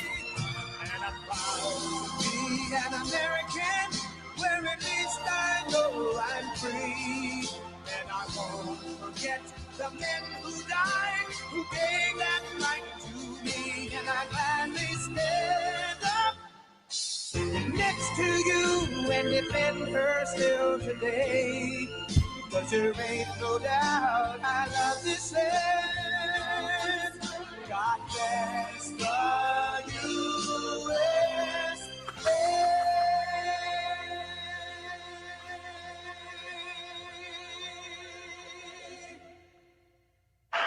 America is respected again. Here we go. Well, thank you very much. It's an honor to be here. What a great place. What a great place, but more importantly, what great people. I want to thank His Royal Highness, the Crown Prince, for that incredible introduction. He's an incredible man. Known him a long time now. There's nobody like him. Thank you very much. Appreciate it very much, my friend. And it's a tremendous honor to return to this beautiful kingdom and be welcomed back with such extraordinary generosity and warmth. I've never forgotten the exceptional hospitality showed to us by King Solomon, who's just, we talk about a great man. That is a great man. That is a great man, a great family. Now, that visit took place exactly 8 years ago. The graciousness of the royal family and the Saudi people is really unsurpassed, no matter where you go. Let me also thank the countless ministers, government officials, business leaders, and distinguished guests, for that warm welcome. Very warm, and I know so many of you. I'd like to call out all of your names, but we have a lot of problems. We'd be here for a long time. We don't want that, so don't be upset. With this historic state visit, we celebrate more than 80 years of close partnership between the United States and the Kingdom of Saudi Arabia. Ever since President Franklin Roosevelt met with King Solomon's father, King Abdul Aziz, aboard the USS Quincy in 1945, the U.S.-Saudi relationship has been a bedrock of security and prosperity. Today, we reaffirm this important bond, and we take the next steps to make our relationship closer, stronger, and more powerful than ever before. It is more powerful than ever before.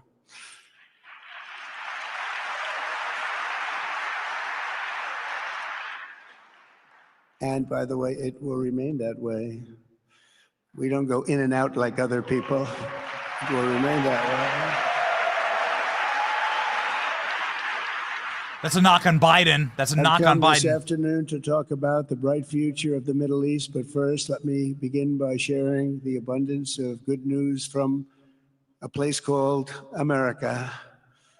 In less than 4 months, our new administration has achieved more than most other administrations accomplish in 4 years or even 8 years. We've actually done, for the most part, more. The day I took office, we inherited, thank you. Thank you. The day I took office, we inherited a colossal invasion on our southern border, an invasion like you'd never want to see here. Nobody should ever want to see it. But within weeks, we slashed illegal border crossings to an all-time low, down 99.999%. That's good, even for this great gentleman standing right in front of me. That's a good number. We had hundreds of thousands of people. They came in at the same time last year. And last month, we had, in this massive border, 3 people that got in. That's quite a difference. And we have no choice but to get a lot of the people that came in because they were not the best people. They were, in many cases, very bad people. We're getting them out. We're getting them out very fast. We're bringing them back to where they came from. We have no choice. After years of military recruiting shortfalls, enlistments in the U.S. Armed Forces are now the highest in 30 years because there is such an incredible spirit in the United States of America. We have tremendous spirit again.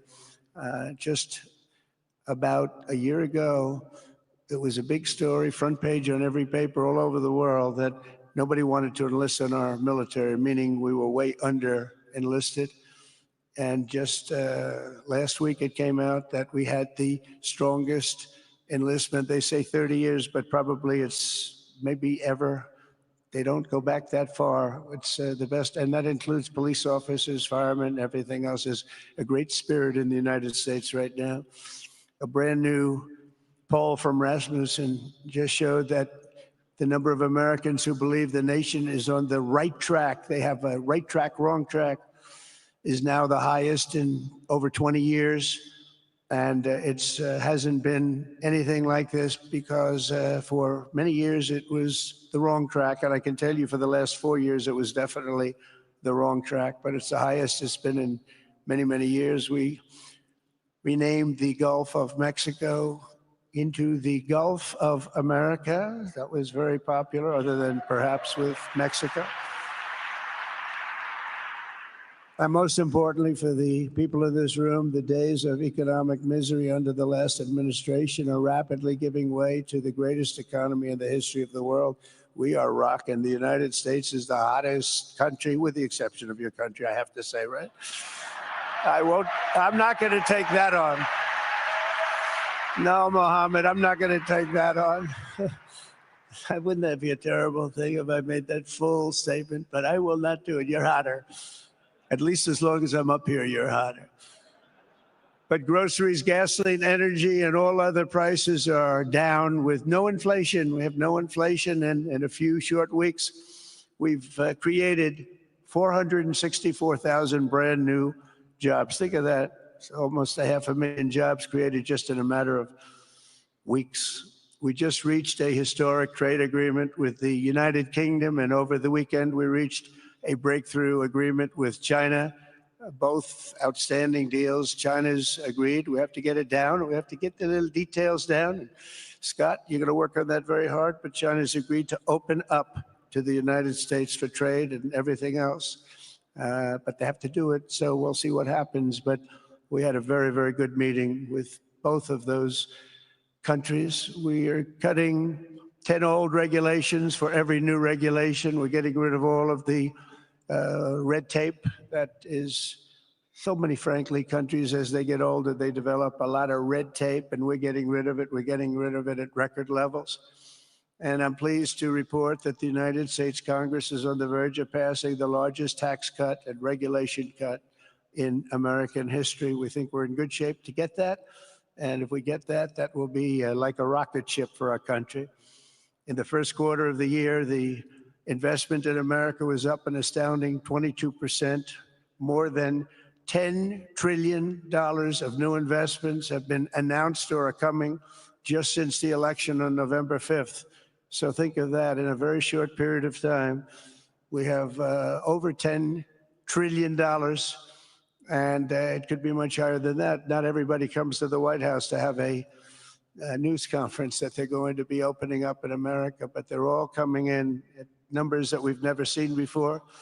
If you take a look at other presidencies, they wouldn't do $1 trillion sometime in years. We did this in essentially 2 months because you have to say we got into office and they gave me about a month to clean up and fix up the Oval Office. And after that, we started working.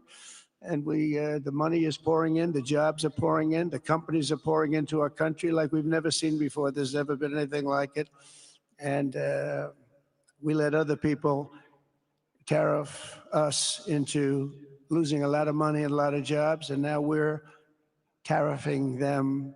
And it's at a level that nobody's seen. It's a level that is making us a very much different country and a very different Republican Party. We won a tremendous victory in November. We won all 7 swing states, the popular vote by millions and millions of votes. The Electoral College, we won by 312 to 226. Remember, they said, well, we could get to 270. No, we got to 312. That's a big difference. And very importantly, we won counties throughout the United States, 2,660 to 451.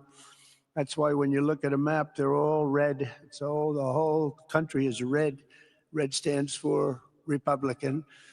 From the moment on and from the moment we started, we've seen wealth that just poured and is pouring back into America.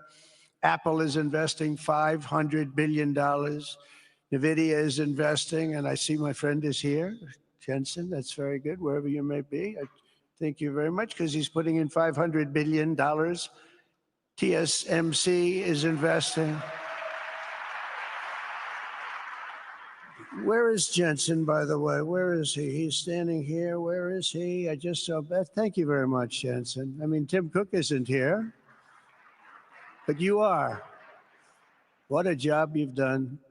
He said he's got 99% of the chip market. I don't know. That's not easy to beat, but what a job you've done. Thank you. We are proud to have you in our country. You know that. Thank you for the investment. TSMC is investing $200 billion, and with this trip, we're adding over $1 trillion more in terms of investment into our country and buying our products. And, you know, nobody makes military equipment like us. We have the best military equipment, the best missiles, the best rockets, the best everything. Best submarines, by the way. Most lethal weapon in the world. In addition to purchases of $142 billion of American-made military equipment by our great Saudi partners, the largest ever. This week, there are multi-billion-dollar commercial deals with Amazon, Oracle, AMD. They're all here. Uber, Qualcomm, Johnson & Johnson, and many, many more. So I want to congratulate everybody. So many great business executives, many of you, most of you I know, and they're coming in. You know, about a month ago, they weren't that happy when they saw me. And now they're saying, sir, you're doing a great job. Thank you very much. It's amazing what a rising market will do. Oh, it's going to get a lot higher. In fact, I told people 5 weeks ago, this is a great time to buy. I got criticized for that. Now they don't criticize me anymore. People should have listened. But it's going to go a lot higher. You see, we've never had anything like this happen. It's an explosion of investment and jobs, and great companies are coming in. Never seen anything like it. There's no better place to make a future or make a fortune, do anything, frankly, than what we have in the United States of America under a certain president, Donald J. Trump. I have the right attitude. I have the same attitude that the people in the front row, second row, third row have. As you get back, perhaps they start to wane a little bit in terms of their view.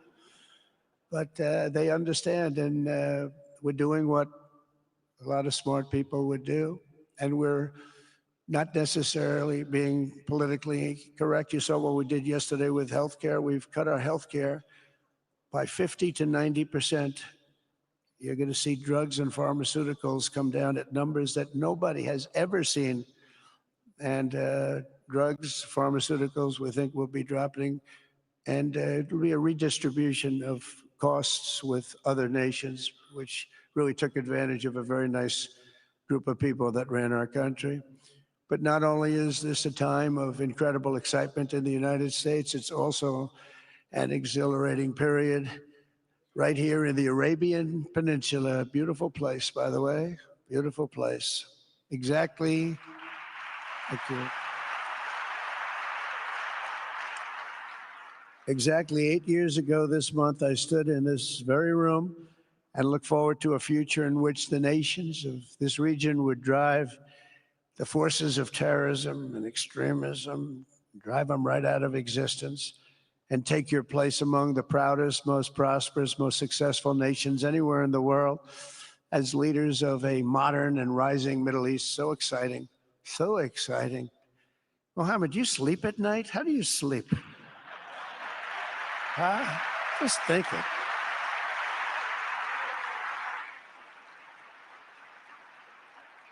What a job. He tosses and turns like some of us. Tosses and turns all night. How do I make it even better all night?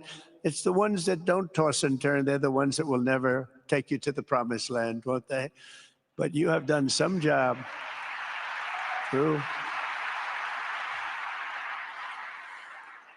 But critics doubted that it was possible what you've done. But over the past 8 years, Saudi Arabia has proved the critics totally wrong. The transformation that has occurred even by these incredible business leaders. I mean, you had the biggest leaders in business anywhere in the world standing right before us. But the transformation that has occurred under the leadership of King Salman and Crown Prince Mohammed has been truly extraordinary. Such a thing has, I don't think, ever happened before. I've never seen anything at that scale happen before. And I guess, you know, maybe you could say the United States is doing pretty well too, you know, but I don't think too many people have seen that happen before. Majestic skyscrapers, the towers that I see, the difference between now and 8 years ago. And 8 years ago was very impressive, but the towers that I see rising, some of the exhibits that I was shown by Mohammed, what I've seen there is just an amazing, it's amazing process, amazing genius of so many people, architecture, but I have a feeling I know where many of those ideas came from. Happens to be sitting right in this room right before me, but the towers and all of the different, I've seen a lot of different towers. I didn't think there's any version of a tower that I haven't seen in one form or another. I just passed 4 exhibits. I have never seen anything like any of them. So it's going to be very exciting. And they sit among the ancient wonders of a growing and exciting city. It's really amazing. Riyadh is becoming not just a seat of government, but a major business, cultural, and high-tech capital of the entire world. The World Cup is here. Johnny, just stand up, Johnny. Johnny, thank you, Johnny.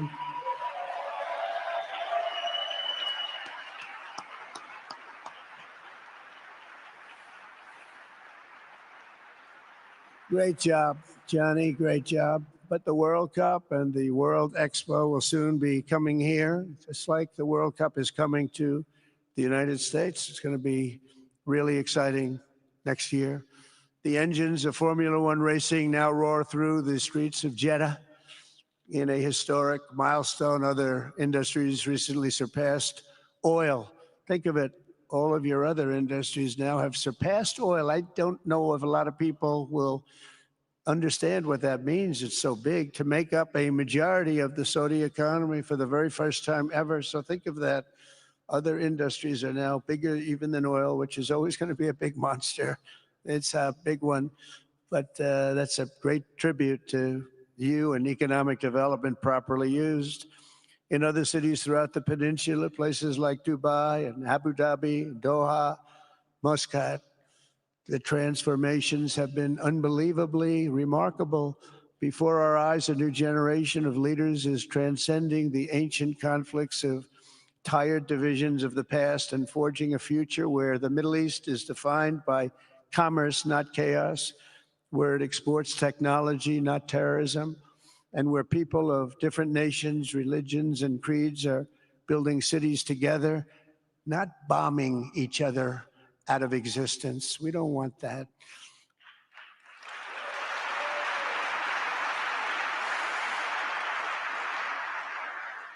And it's crucial for the wider world to note this great transformation has not come from Western interventionists or flying people in beautiful planes giving you lectures on how to live and how to govern your own affairs. No, the gleaming marvels of Riyadh and Abu Dhabi were not created by the so-called nation builders, neocons, or liberal nonprofits like those who spent trillions and trillions of dollars failing to develop Kabul, Baghdad, so many other cities. Instead, the birth of a modern Middle East has been brought by the people of the region themselves, the people that are right here, the people that have lived here all their lives, developing your own sovereign countries, pursuing your own unique visions and charting your own destinies in your own way. It's really incredible what you've done.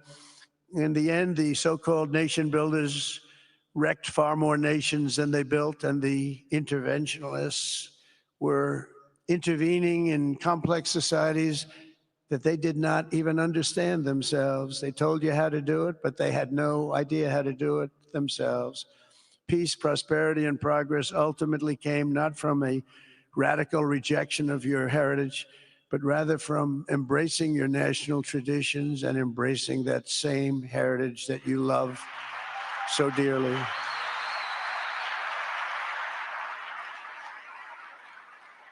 And it's something only you could do. You achieved a modern miracle, the Arabian way. That's a good way.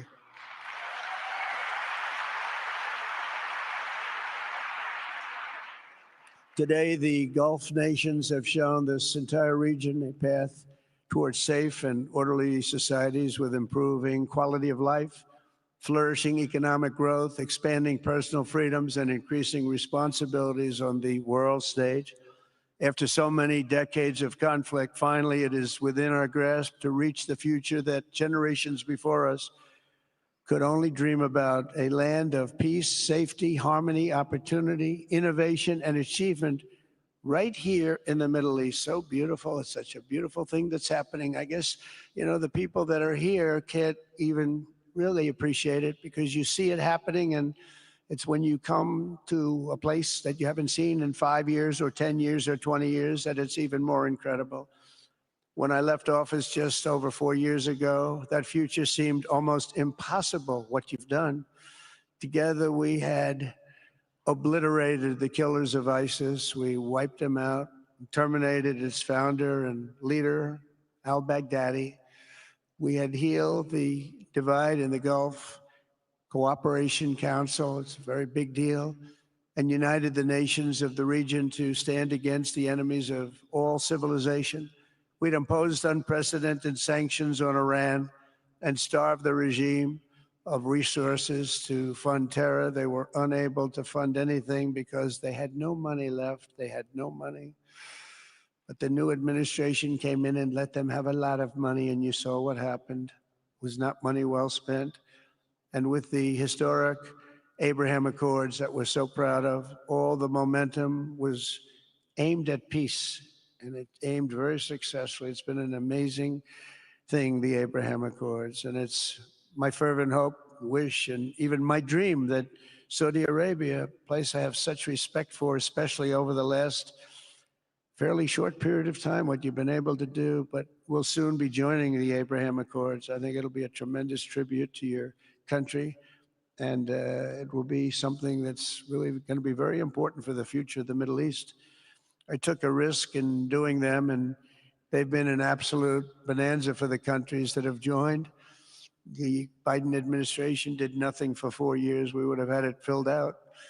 But it will be a special day in the Middle East with the whole world watching when Saudi Arabia joins us. And you'll be greatly honoring me, and you'll be greatly honoring all of those people that have fought so hard for the Middle East. And I really think it's going to be something special. But you'll do it in your own time, and that's what I want, and that's what you want, and that's the way it's going to be.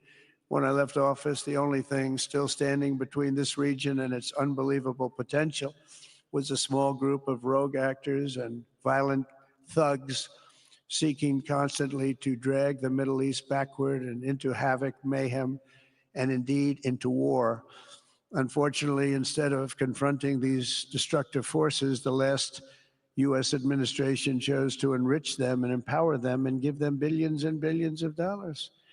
The Biden administration, the worst administration in the history of our country, by the way, spurned our most trusted and longstanding Gulf partners, and I can say partners worldwide, one of our great, great partners, no matter who we look to, and we have great partners in the world, but we have none stronger and nobody like the gentleman that's right before me. He's your greatest representative, greatest representative.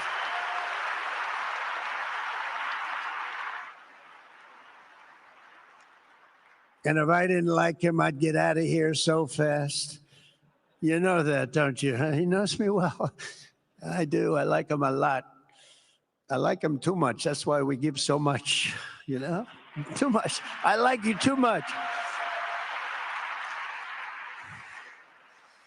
Great guy. They lifted sanctions on Iran in exchange for getting nothing, and sent the regime tens of billions of dollars to fund terror and death all over the world. And they laughed at him. They laughed at our leader.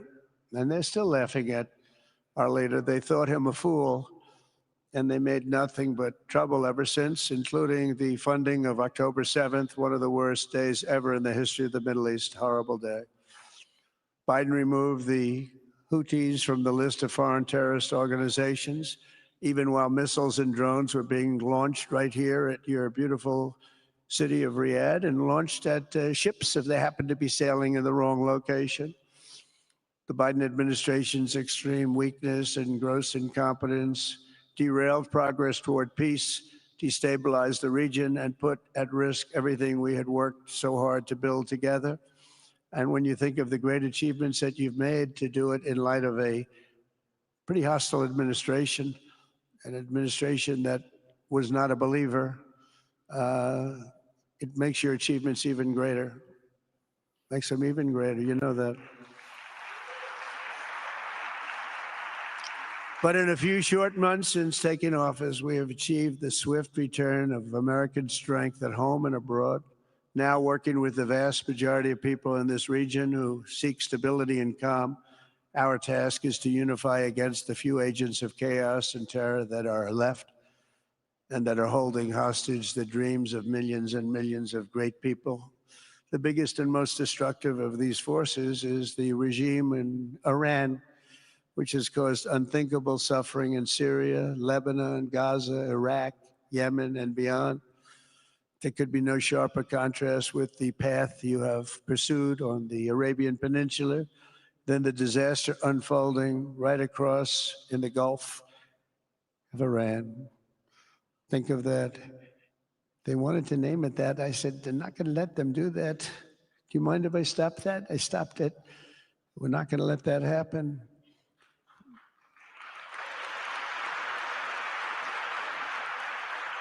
While you have been constructing the world's tallest skyscrapers in Jeddah and Dubai, Tehran's 1979 landmarks are collapsing into rubble and dust. They had it going for a little while under a much different system, but those buildings are largely falling apart, falling down, while you're building some of the world's biggest and most incredible infrastructure projects, buildings, all sorts of things you're building that nobody's ever even seen before.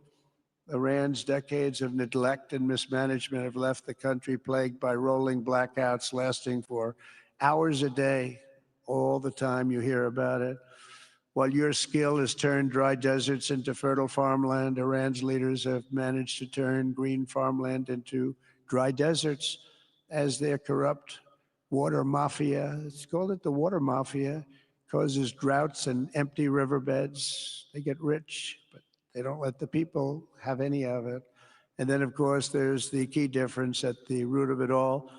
While the Arab states have focused on becoming pillars of regional stability and world commerce, Iran's leaders have focused on stealing their people's wealth to fund terror and bloodshed abroad. Most tragic of all, they have dragged down an entire region with them. Countless lives were lost in the Iranian effort to maintain a crumbling regime in Syria. Look at what happened with Syria. In Lebanon, their Hezbollah proxies have pillaged the hopes of a nation whose capital, Beirut, was once called the Paris of the Middle East. Can you imagine? All of this misery and so much more was entirely avoidable, absolutely avoidable. And Mohammed knew that. He knew that. Smart people knew that. If only the Iranian regime had focused on building their nation up instead of tearing the region down. Yet I'm here today not merely to condemn the past chaos of Iran's leaders, but to offer them a new path and a much better path toward a far better and more hopeful future. As I've shown repeatedly, I am willing to end past conflicts and forge new partnerships for a better and more stable world, even if our differences may be very profound, which obviously they are in the case of Iran. I have never believed in having permanent enemies. I am different than a lot of people think. I don't like permanent enemies, but sometimes you need enemies to do the job, and you have to do it right. Enemies get you motivated. In fact, some of the closest friends of the United States of America are nations we fought wars against in generations past, and now they're our friends and our allies. I want to make a deal with Iran. If I can make a deal with Iran, I'll be very happy. If we're going to make your region and the world a safer place. But if Iran's leadership rejects this olive branch and continues to attack their neighbors, then we will have no choice but to inflict massive maximum pressure, drive Iranian oil exports to zero like I did before.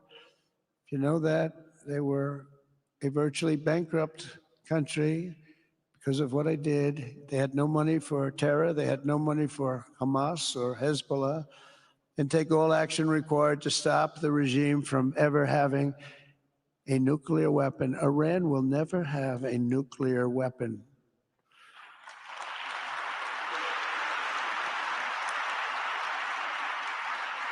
But with that said, Iran can have a much brighter future, but will never allow America and its allies to be threatened with terrorism or nuclear attack.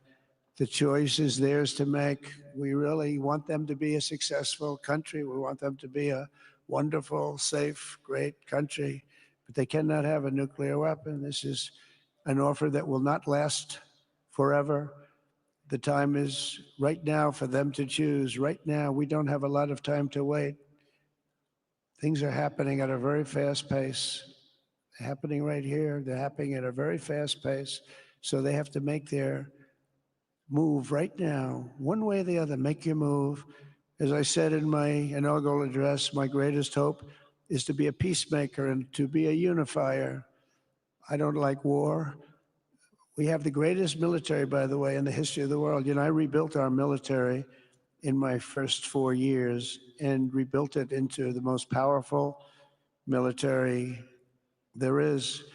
And you saw that when I knocked out ISIS in 3 weeks. People said it would take 4 years, 5 years. I did it. We did it in 3 weeks.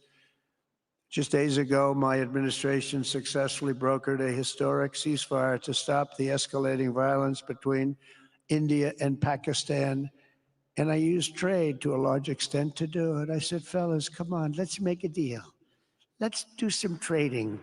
Let's not trade nuclear missiles. Let's trade the things that you make so beautifully. And they both have very powerful leaders, very strong leaders, good leaders, smart leaders. And it all stopped. Hopefully it'll remain that way, but it all stopped. I was very proud of Marco Rubio and all of the people that worked so hard. Marco, stand up. What a great job you did on that. Thank you, J.D. Vance, Marco. The whole group worked with you, but it was a great job. And I think they're actually getting along. Maybe we can even get them together a little bit, Marco, where they go out and have a nice dinner together. Wouldn't that be nice? But we've come a long way, and it could be, you know, millions of people could have died from that conflict that started off small and was getting bigger and bigger and bigger by the day. I've also been working relentlessly to end the terrible bloodshed between Russia and Ukraine, and very importantly, talks are being held in Turkey later this week, probably on Thursday, and they could produce some pretty good results. Our people are going to be going there. Marco's going to be going there. Others are going to be going, and we'll see if we can get it done. 5,000 people, young people for the most part, soldiers from Ukraine, soldiers from Russia. They're not from here and they're not from the United States, but they're souls. They're souls. I think usually, mostly they're young, beautiful souls that left their parents waving goodbye, left their brothers and sisters. Goodbye, I'll see you soon. And they got blown to pieces. 5,000 on average a week are dying. And people are dying elsewhere in the region, but tremendous numbers like we haven't seen since World War II are dying. And I want to stop it. I want to stop it. It's a horrible war. Would have never happened if I were president. That's a war that would have never happened. October 7th would have never happened if I were president, because Iran had no money to pay Hamas or anybody else. They had no money. They were not looking to take care of them. They had to take care of themselves. They had no money. We stopped their oil effectively with the embargoes and sanctions. But let me take this opportunity to thank the Kingdom of Saudi Arabia for the constructive role that you've played in facilitating the Ukraine talks. And it really is, you've been amazing. You've made everything available to us. Thank you very much. Thank you. And if we get that settled, we'll pay a special tribute to what you've done. You really did lay a great groundwork. Thank you very much. Appreciate it. The West should not be dragging itself backward into another endless war in Europe, yet another endless war. We should stop the killing and work together to address the biggest long-term threats as one unbeatable team. Think of us as an unbeatable team. I mean, when you look at what you've done here, that's much more difficult than stopping stupidity. Think of it. It's stupidity. What you've done is much more difficult, and you did it better than anybody else has ever done it. As President of the United States, my preference will always be for peace and partnership whenever those outcomes can be achieved. Always. It's always going to be that way. Only a fool would think otherwise. In recent years, far too many American presidents have been afflicted with the notion that it's our job to look into the souls of foreign leaders and use U.S. policy to dispense justice for their sins. They loved using our very powerful military, and now it's really the most powerful it's ever been. We just are getting a budget approved, $1 trillion, highest budget we've ever had in history for military, $1 trillion. And we're getting the greatest missiles, the greatest weapons. And, you know, I hate to do it, but you have to do it because we believe in peace through strength. You have to have the strength, otherwise bad things could happen. But hopefully we'll never have to use any of those weapons. Seems to be an awfully big waste of money if you're never going to use them, but hopefully we'll never have to use them because the destructive power of some of those weapons are like nobody's seen before. I believe it is God's job to sit in judgment, my job to defend America and to promote the fundamental interest of stability, prosperity, and peace. That's what I really want to do. I will never hesitate to wield American power if it's necessary to defend the United States or to help defend our allies.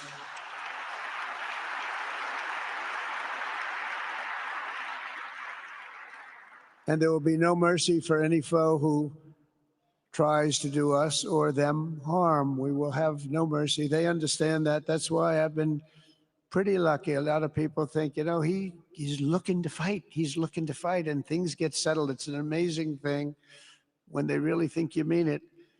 But we do. We have the greatest military, the strongest military, stronger than any. Nobody's even close. We have the best weapons in the world, but we don't want to use them. If you threaten America or our partners, however, then you'll be faced with overwhelming strength and devastating force. We have things that you don't even know about, you don't hear about. And if you did, you'd say, wow. In recent weeks, following repeated attacks on American ships and freedom of navigation in the Red Sea, the United States military launched more than 1,100 strikes on the Houthis in Yemen. As a result, the Houthis agreed to stop. They said, we don't want this anymore. It's the first time you've heard that from them, too. They're tough. They're fighters. But just days ago, we were asked to cease targeting commercial. They were not going to be targeting commercial ships in any way, shape, or form, anything American. And they were very happy that we stopped. But we had 52 days of thunder and lightning like they've never seen before. This was a swift, ferocious, decisive, and extremely successful use of military force. Not that we wanted to do it, but they were shooting down ships. They were shooting at you. They were shooting at Saudi Arabia. We don't want them shooting at Saudi Arabia if that's okay. So we hit them hard. We got what we came for, and then we got out.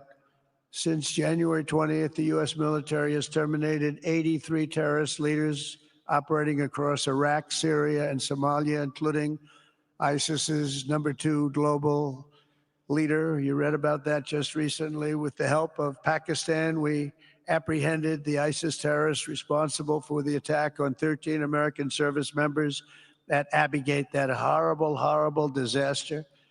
During this Afghanistan withdrawal, you know, that's another thing that we don't even think about so much anymore. 13 died, but 42 were horribly wounded. But hundreds of people died overall, because I count the people on the other side. Hundreds of people just grossly incompetent. It's probably why Putin decided to go into Ukraine, something he never would have done if I were president. But we wouldn't have had the problems of October 7th if I were president. We wouldn't have had Ukraine, Russia if I were president. We wouldn't have had Abbey Gate, because there wouldn't have been any reason we were getting out, but we were getting out with dignity and with strength and power. But the way they got out was not good. I think it was the most embarrassing moment in the history of our country. And we've been working tirelessly to bring back all hostages held by Hamas. We brought back a lot already, but we're bringing back more. This weekend, we successfully negotiated the release of the last American hostage, Edan Alexander. Just came out a few hours ago, and we continue to work to get that war ended as quickly as possible. It's a horrible thing that's taking place. All civilized people must condemn the October 7th atrocities against Israel, which would never have happened again if you had probably a different president, but definitely if you had me as president. The people of Gaza deserve a much better future, but that will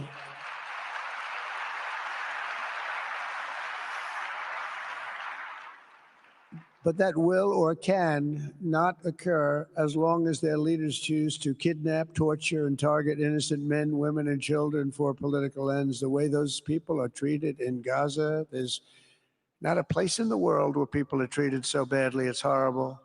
After years of suffering, two of the nations most ravaged by terror are finally beginning to end their long nightmares under the new generation of leaders. In Lebanon, where a friend of mine has just become the ambassador. He's going to be great. I said, you know, that could be a very dangerous job. He said, I was born there. I'm Lebanese. I love that country. I said, but it's very dangerous. You know, this is a friend of mine from New York. I said, but it's very dangerous. Are you sure you want to do it? I never thought of him as being a warrior, but he is a warrior. He loves his country. He said, if I'm injured or die, I'm dying for a country that I love. He grew up there. It's horrible what's happened in Lebanon, but you have a great ambassador, I can tell you that. In Lebanon, which has been endlessly victimized by Hezbollah and their sponsor, Iran, a new president and prime minister brought the first real chance in decades for a more productive partnership with the United States, and we're going to work with their new ambassador and everybody else, Marco, and we're going to see if we can really help them out and let them get over that very high grid that they're going to have to get over. My administration stands ready to help Lebanon create a future of economic development and peace with its neighbors. They have tremendous people in Lebanon, doctors, lawyers, great professional people. I hear it so many times. Likewise, in Syria, which has seen so much misery and death, there is a new government that will hopefully succeed in stabilizing the country and keeping peace. That's what we want to see in Syria. They've had their share of travesty, war, killing, many years.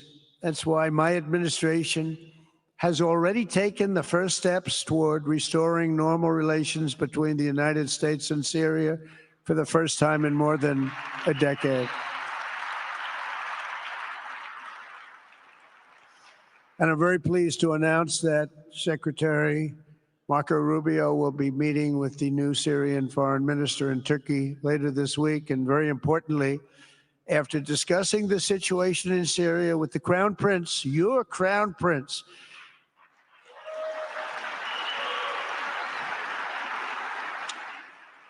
and also with President Erdogan of Turkey, who called me the other day and asked for a very similar thing, among others, and friends of mine, people that I have a lot of respect for in the Middle East. I will be ordering the cessation of sanctions against Syria in order to give them a chance at greatness.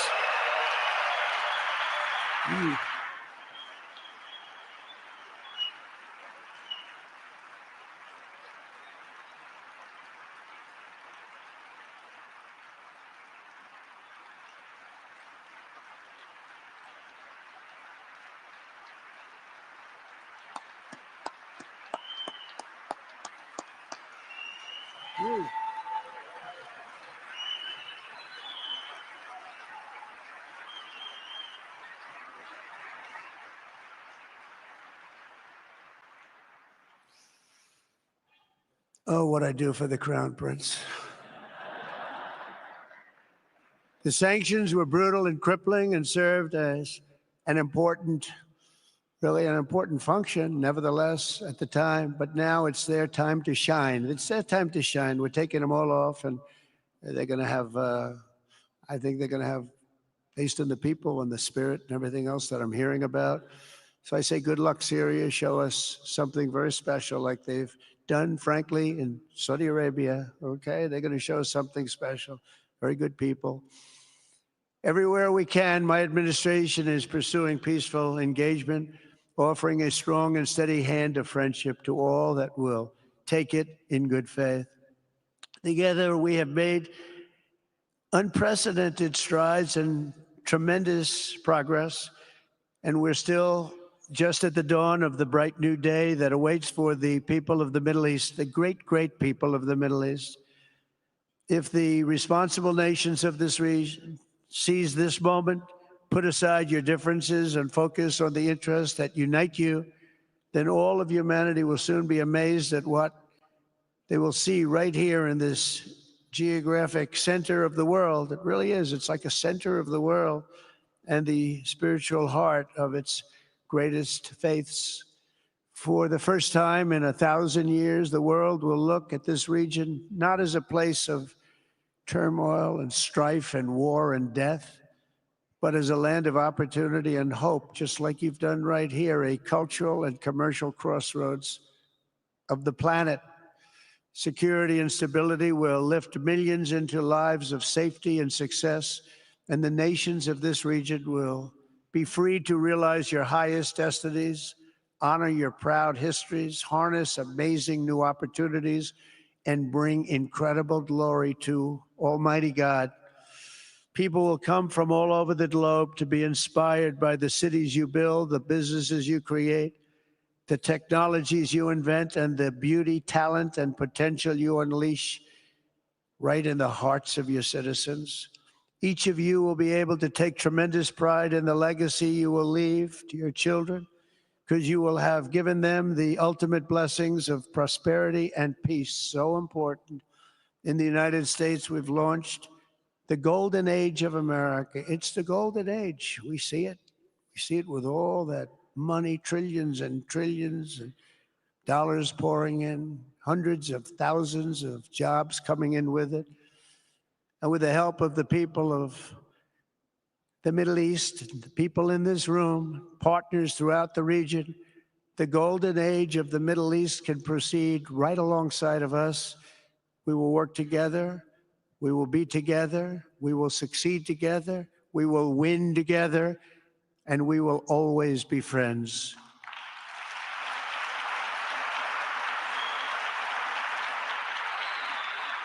Thank you.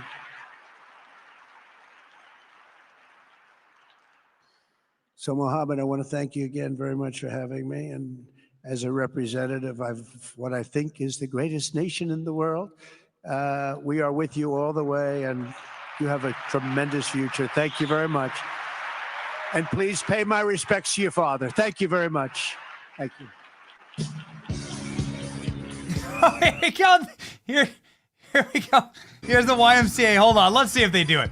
Are they going to do the YMCA together? Trump freaking bringing us world peace. No. Okay, go to the other one. Hold on. We got another feed. That's the White House feed. They just cut. Let's see. Will Trump do the YMCA with the Crown Prince?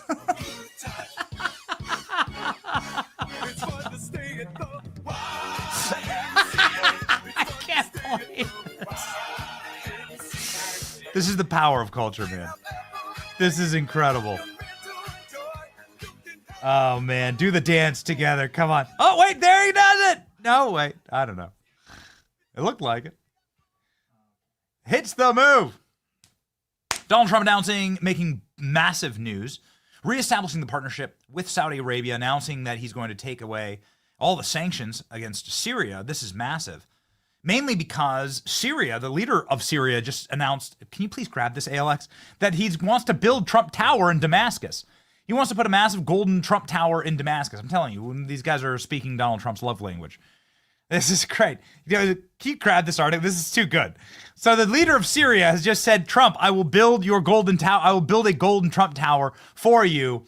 Saudi Arabia wanting the United States to allow for Syria to be rebuilt and for it to be a prosperous country. Trump Tower in Damascus. Syria seeks to charm U.S. president. Man, it's amazing. So that's major breaking news. Then Donald Trump sort of reasserting the partnership with Saudi Arabia, reasserting the power of that relationship and peace in the Middle East, and then going hard on Iran. And he was calling out Hegseth, he was calling out Rubio, he's calling out Witkoff, Lutnick, and Elon, and everybody that's there in sort of the phalanx of the front row. How awesome is it to see a president with that kind of strength and power? Trump clearly having a great time. He did the weave like 379,000 times. How great is it to have a president that just stand up there and can just like let her rip like that?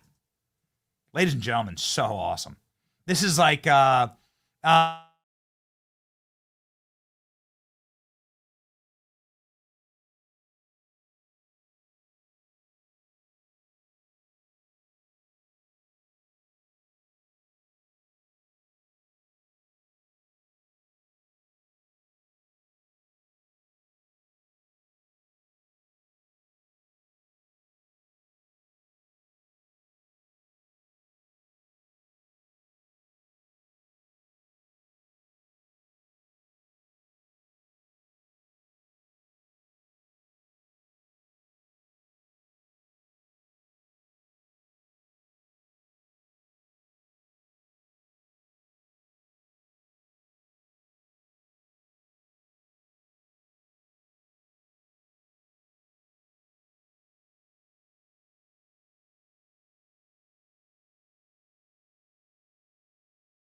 All right, ladies and gentlemen, this is a power outage. That's what happened here. Killer Klein is getting back up. There are massive storms that are rolling through Tampa right now, and we had a power outage in the studio.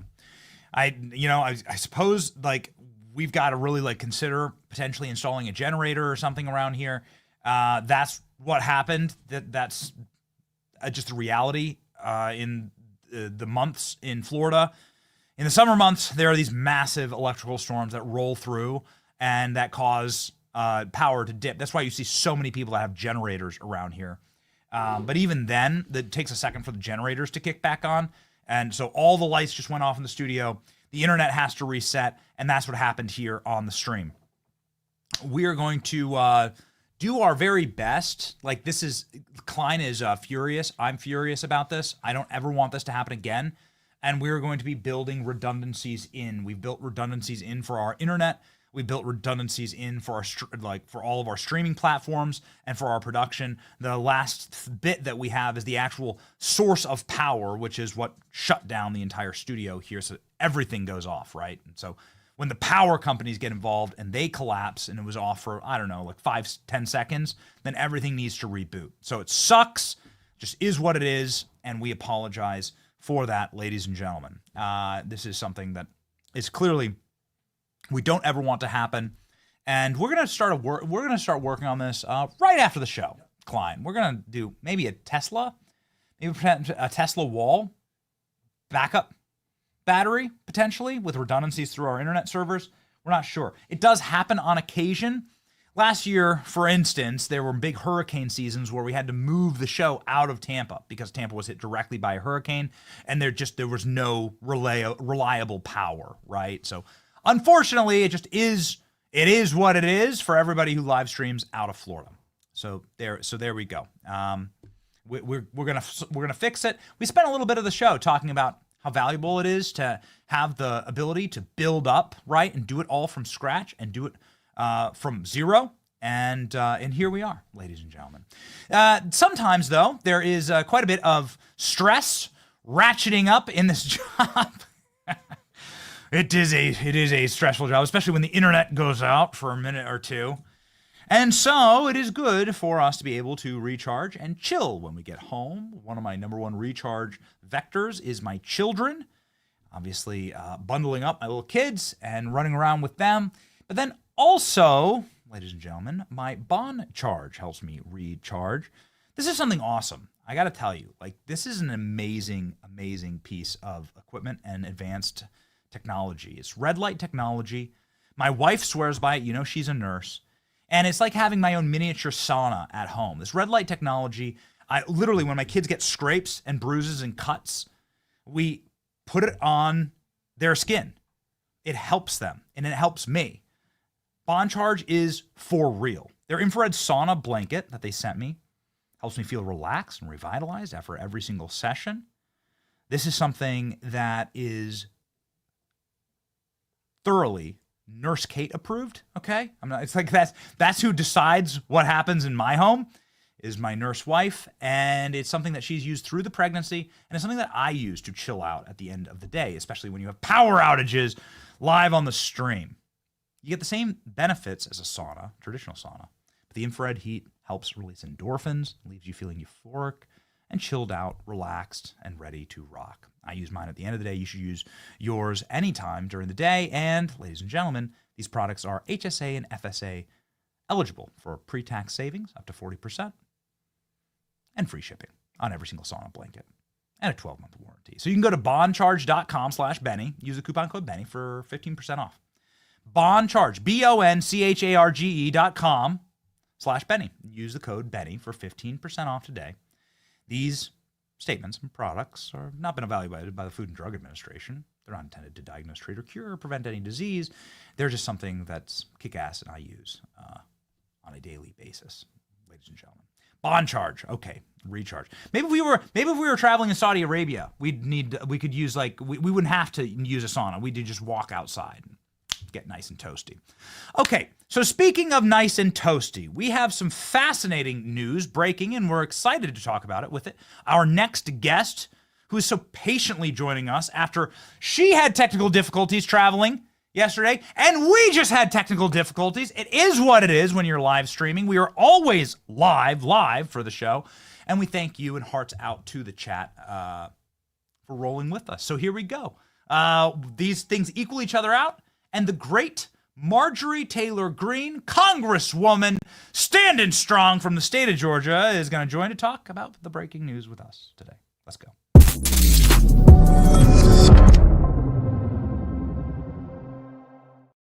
Congresswoman, we thank you for your patience there. We had like a teeny power outage in the studio, and you had technical difficulties yesterday, so 1 for 1, and now we're even. You know what? It happens, Benny, and everybody knows how to roll with it. So right. I wouldn't worry about it at all. Speaking of rolling with it, I'm not sure if you were watching President Trump's speech in Saudi Arabia. I know you're such a strong ally of the president. It's got to make you incredibly proud. It just looks like American dominance back on the menu, boys. Yeah, absolutely. I watched the entire speech, and I was thrilled to see a Trump rally in Riyadh. I loved watching the president walk out to Lee Greenwood, and I loved the finish to the YMCA. And President Trump, you know, for those of us that have been going to Trump rallies for years and years now, I think I'm the member of Congress that holds the record here in Washington for going to Trump rallies. But I loved all the classic things, and I was watching. You know, he goes off script. We love when he goes off script. He shouts out to people in the audience, and he did that multiple times. And he also reminded everybody how handily he won the elections here in the United States, and carried on the same President Trump message that we know and love. It was fantastic. So the president shouted you out during the speech. What an honor. Your bill renaming the Gulf of America. He shouted you out. By the way, we live on the Gulf of America, so a personal thank you from me and my family because I get to take my kids to the Gulf of America. But it's your bill. The president just signed it, and he just shouted you out in Riyadh. That's pretty cool.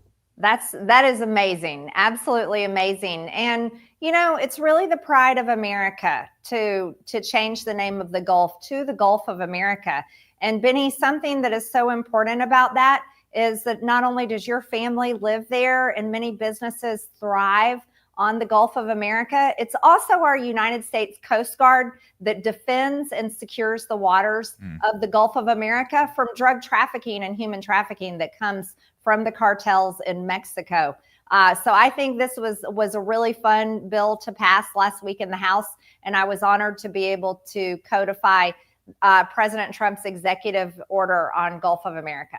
So this is going to dovetail into something that I know has been a frustration for you, and a lot of people have been bubbling up about it. Certainly our chat on the show has been asking, where are all the bills exactly that should be on President Trump's desk? Executive orders are fantastic, but executive orders can be undone, as we watched the wreckage of President Biden. This is obviously something that has been a frustration. Can you give us an update as to what's going on with is Congress moving like painfully slow, too slow for you?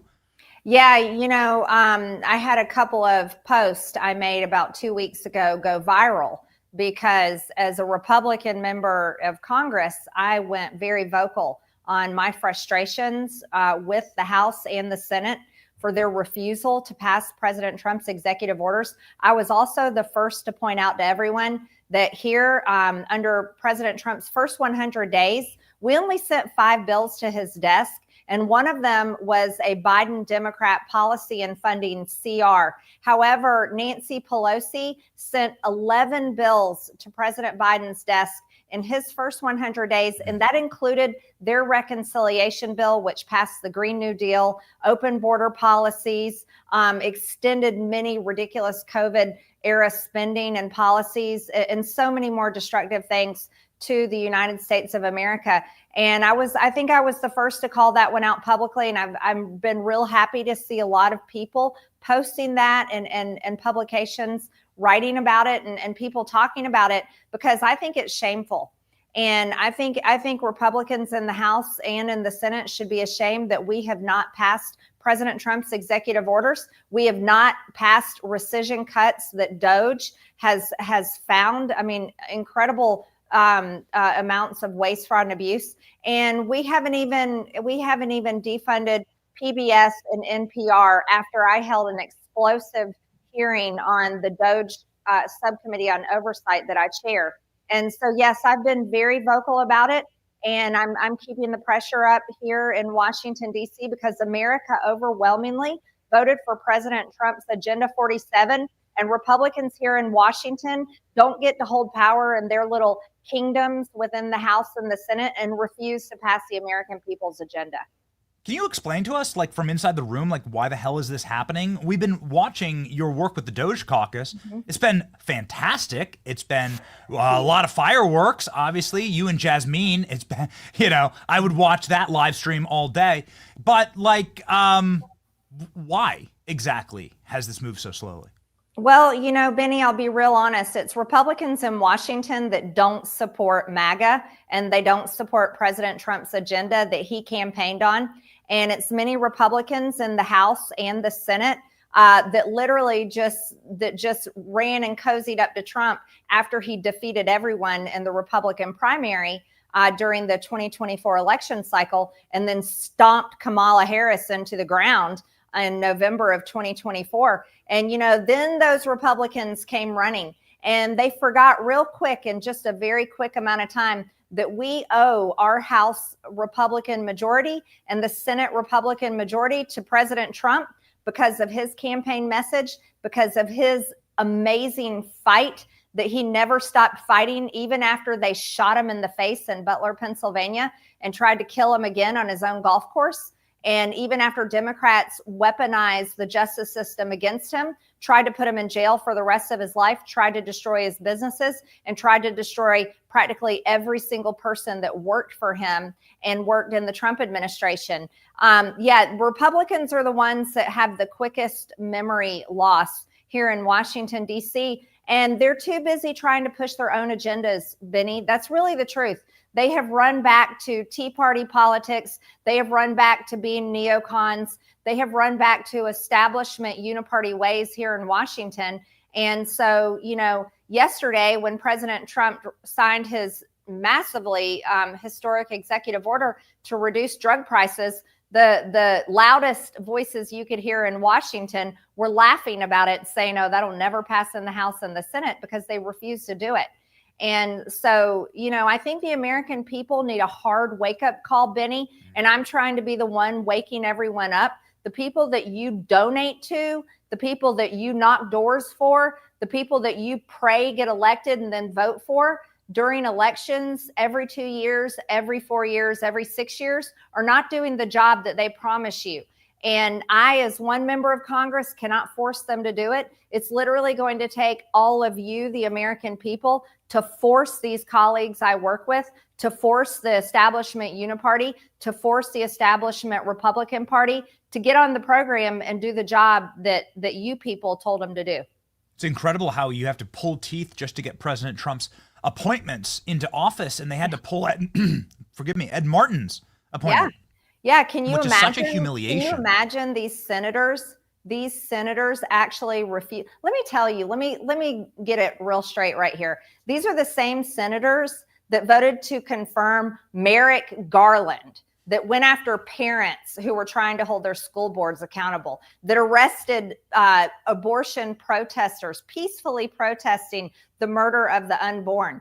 This is Merrick Garland that weaponized the justice system against President Trump and January 6th defendants, MAGA grandmas that happened to just walk in the Capitol and thank police officers and just say, God bless America. And they did it on video on their Facebook pages for like 30 seconds. That's who they confirmed in the Senate. You know who else they confirmed? They also confirmed Alejandro Mayorkas, Benny, that opened up our borders and allowed America to be flooded with millions and millions of illegal aliens, terrorists, and cartels. Alejandro Mayorkas was the best business partner the cartels could ever ask for. And I'm the only one that was able to get him impeached in the House when I forced that vote on the House floor.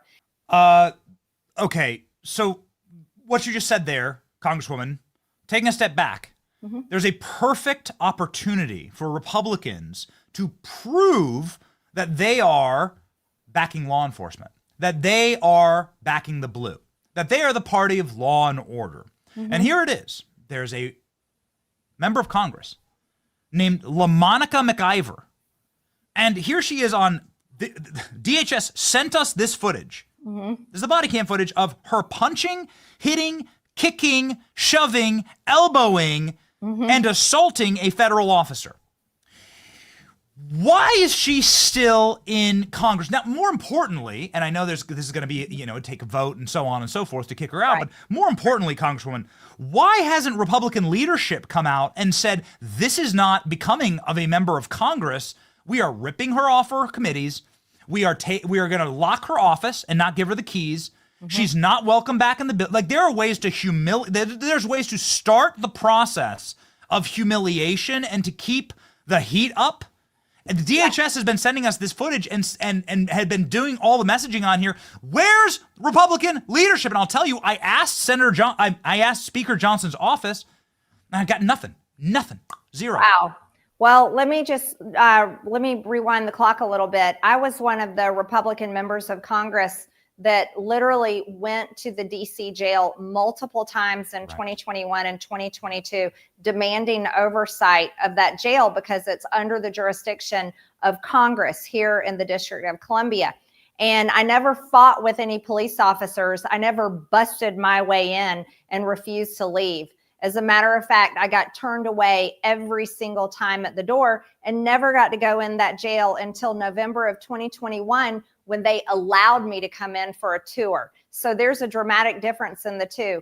And no matter how you feel about former Speaker Kevin McCarthy, he kicked Ilhan Omar and Adam Schiff off of their committees, and they needed to be kicked off. So our Speaker of the House should hold these members accountable that fought with law enforcement, because guess what, Benny? This week in Washington, D.C., ironically, is Police Week. Of all weeks in Washington, we're celebrating Police Week, where we honor fallen police officers, we honor their families, and we honor the greatest men and women in our country, which are our police officers and law enforcement who work very hard and are paid very little for the job that they do.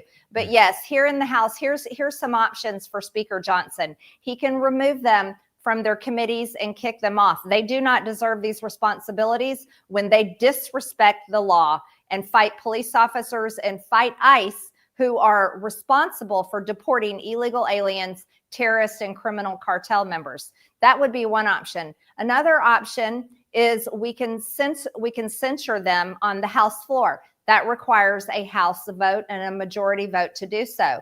And then a third option would be expelling them from Congress, which is what was done to George Santos. And that would require a 2/3 vote in the House. And I can assure you we would never get that vote because we don't have 2/3 Republican majority. We barely have a majority at all. So those are the options that can be done. And I think that's up to the Speaker, and he should be leading the way on that.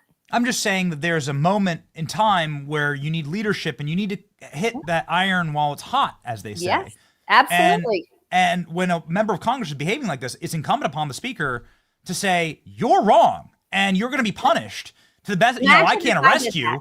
DHS will arrest her, but like the Speaker needs to say something. Imagine if I had done that. Imagine if I had busted my way in to the DC jail, pushed and shoved, elbowed, and refused to leave and fought the police officers there at that jail. Imagine what Nancy Pelosi, imagine what Merrick Garland of the Department of Justice, and imagine what the Democrats would have done to me. Congresswoman, you'd be in prison. Yeah, they kicked me off of committees. And I had all the Democrats voted for that, and 11 Republicans went along with it as well. So, it's sometimes our own party is the problem. Yes, sometimes our own party is the problem. There does seem to be a concerted effort. This bubbled up in the news quite a bit over the last week when it comes to just not asking any questions about some touchy subjects. Epstein has been in the news over the past week. There have been some interesting revelations from the DOJ, but no member of Congress seems to want to ask questions about this. I find it ironic that Dick Durbin, who was the major Epstein cover-up artist, he decided to just get out of town and leave. And a number of people who potentially could be implicated in this just are behaving guilty as hell. But there just isn't any efforting, right, to get this job done and to get some justice for the victims here, and to punish major criminals.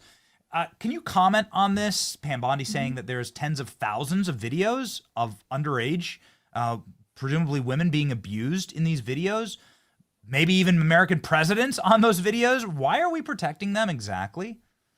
You know, Benny, you did a great job yesterday. I was able to watch a lot of your coverage on that. And so I thought you did a really good job. And one of the things you said that I thought was so important is you said, by no means do we want any type of pornography released to the public. Yeah. And I fully agree with you on that. And we have to, you know, and they're protecting the victims. And we also don't believe in releasing that type of evidence or footage out publicly. It's horrendous. It's disgusting, and all the victims have to be protected. However, there are many powerful people that were captured, so to speak, through Jeffrey Epstein. He was basically a honey trap for all of these rich and powerful people, whether they were elected officials, whether they were from a certain royal family, or no matter, or business people, powerful business people. Those are the people that the American people deserve to know about. Those are the people that I demand to know about. And those are the people that need to be exposed. However, they've been protected and hidden for a very long time. And I cannot answer why that has been the case. And it should never be the case. I want to go a step further, Benny. While Kash Patel and Pam Bondi say they are reviewing all the footage through the FBI and working to get this evidence out to the American people, I certainly hope they do so. And I'm expecting them to do so. And I think everyone should be expecting them to do so. But I'll weigh in on something that James Comer said to you is, you know, the Trump administration just got in power a few months ago. We have no idea what evidence there was maybe before the Biden administration left. We have no idea what the evidence was years ago because we weren't in charge of it. However, I will remind everybody about all those shredding trucks that set out in front of the Department of Justice and set out in front of other agencies and departments. And so it's of my personal opinion is I do wonder how much evidence has been destroyed over the years or say recently by the Biden administration because it's their friends and the people they cozy up with that would probably be exposed through the Epstein client list or the Epstein list of people that he had very embarrassing evidence on. So that's just me wondering out loud, is a lot of it left? Yeah, there's a great picture. Shredding trucks. Those were there for multiple weeks in multiple departments and agencies here in Washington, D.C. after Trump won the election in November and before we took over and President Trump was sworn in late January. So that's just me wondering out loud how much evidence is really there. And another thing is, why has it been held back for so many years? I think that's the question that everybody wants to know, and transparency should be given. And then lastly, Benny, I'll say this. I don't think that it's the United States government is the only government that has information on Jeffrey Epstein. I think there are other governments that are our allies as well that definitely have maybe even worse damning evidence on Jeffrey Epstein and the people that he brought in his circles with his disgusting sexual abuse and pornography. So I would call out some of our allies, maybe Israel, maybe the UK. I think there's other countries that definitely have information. And, you know, maybe people should take a play out of the great Milei's of Argentina's playbook. Like, he just released the information about Adolf Hitler actually leaving Germany and escaping to Argentina, staying there for approximately 20 years before he died. Isn't it funny how history all lied to us for so many years? Well, maybe some of our allies in foreign countries would also release the information that they have on Jeffrey Epstein and the people that he brought in his circles. Yeah, I mean, that'd be great. We see that Jeffrey Epstein stays inside of royal lodges and was invited to royal weddings. Yep. Ghislaine Maxwell was at Bill Clinton's wedding. Ghislaine Maxwell's father was a Mossad agent, was working for the nation of Israel, got a state funeral there, and then was eulogized by the prime minister of Israel, saying that the world will never know what he truly did for us. It was like, well, all right. I mean, this sure does seem like a honeypot, like an intel operation. Absolutely. Right? Like it's kind of obvious. And Matt Gaetz is on our program, made a lot of news saying that he thought that it was a foreign nation that was allowed to go kill Epstein in a jail cell. Since you brought it up, Congresswoman, I just might as well ask your former colleague Matt Gaetz. That's what he's told us. What do you think? Well, it's of my opinion, and I don't have evidence to back it up, but I don't think that he killed himself. I just don't believe that. And I would not be surprised if a foreign country came in and was allowed to murder him in his cell. Nothing would surprise me at this point, Benny. Like I said, we were lied to growing up in school, being told that Adolf Hitler killed himself in Germany at the end of World War II, when in reality, he escaped and lived in Argentina for 20 more years. So the real problem here is all the narratives are falling away. People are very smart and they're looking into everything and trying to find the truth on many different issues. And this just happens to be one of them. And we've talked about this Adolf Hitler thing. There's I believe, CIA document and then FBI documents that say that the government went in search and tried to find out. The Russians say that they have his skull, but forensic analysis of that skull said it was of a 40-year-old female and not of Adolf Hitler. So, yeah, I guess you got to sit and ask, like, where exactly is the evidence? Okay, so here's the evidence. You're talking about something that happened 70, 80 years ago, okay? Mm-hmm. And even Epstein, you're talking about decades ago, perhaps. What about the Trump assassinations? You've just brought them up in a single answer ago, Congresswoman. Like, where the hell are we on these? Like, so you nearly have civil war. You have world-changing events. There would be no Donald Trump in Riyadh. There would be no world peace happening right now. They tried to murder him. And you have photos of the assassins talking on the phone, doing FaceTime. You have photos of the FBI literally power washing the roofs.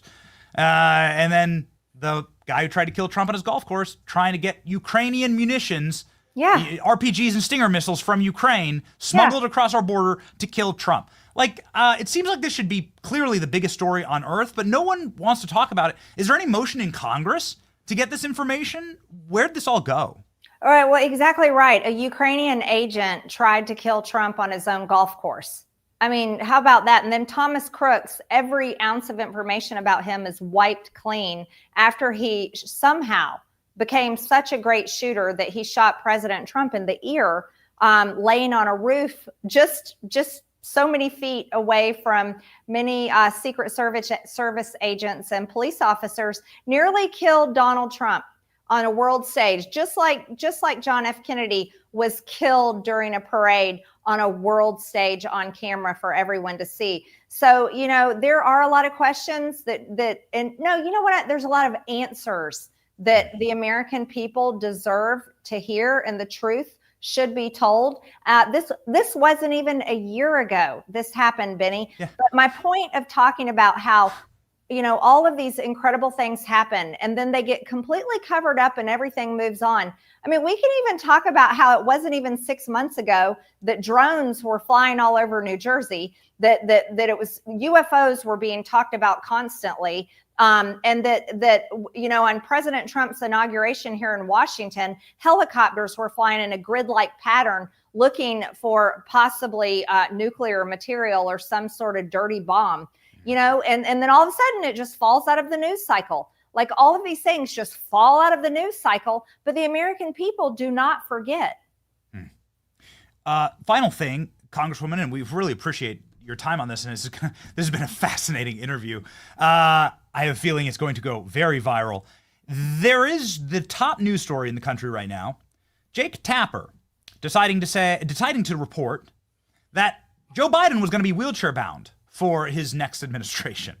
And that's what they were internally trying to cover up. Going off, Jake Tapper saying on CNN, hey, listen, this was the biggest cover-up in American political history. They lied to everyone. They lied to Congress. They lied to administration officials about Joe Biden's state. I know that you have been on this program for 4 solid years telling the truth about Joe Biden. You might be the most correct person in Washington when it comes to what you've said publicly about Joe Biden. Now you've been proven right. Jake Tapper is a fraud. He would have never done this, I think, personally, if Donald Trump wouldn't have won. But now that he's won, Jake Tapper can make money off it. So what's your take on all of this? Did you hear any of this? And you're famous for coming on the program and saying that Joe Biden soiled himself on a foreign trip. So again, you were right. You were right.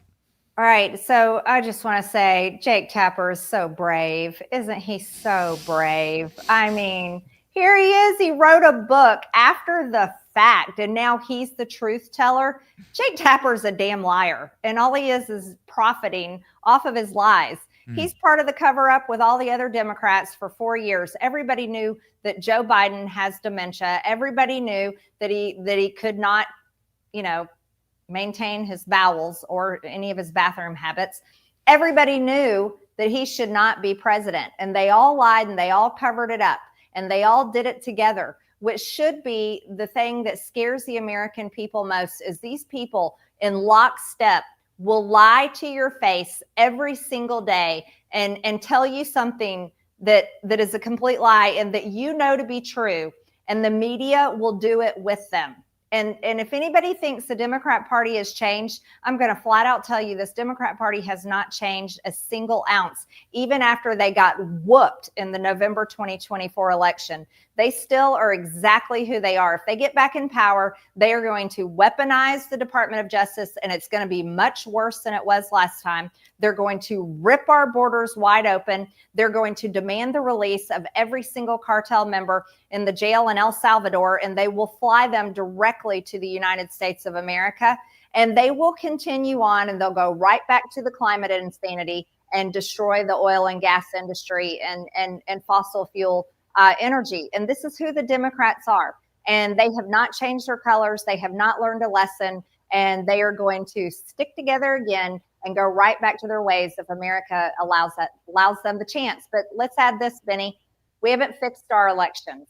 And that's the part that bothers me most is Republicans are in charge, but yet Republicans refuse to call another census and count the Americans in this country, citizens only, and redraw district lines based on American citizenship, not on total population numbers. And until the Republicans are daring and brave enough to do something like this, our country and our elections will absolutely be stolen again. And Democrats will undo all of President Trump's great executive orders because Republicans have not codified them into law.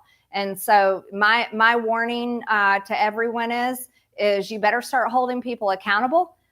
People that you voted for, hold us all accountable, and also demand that Republicans be a lot more brave and courageous than they're being right now.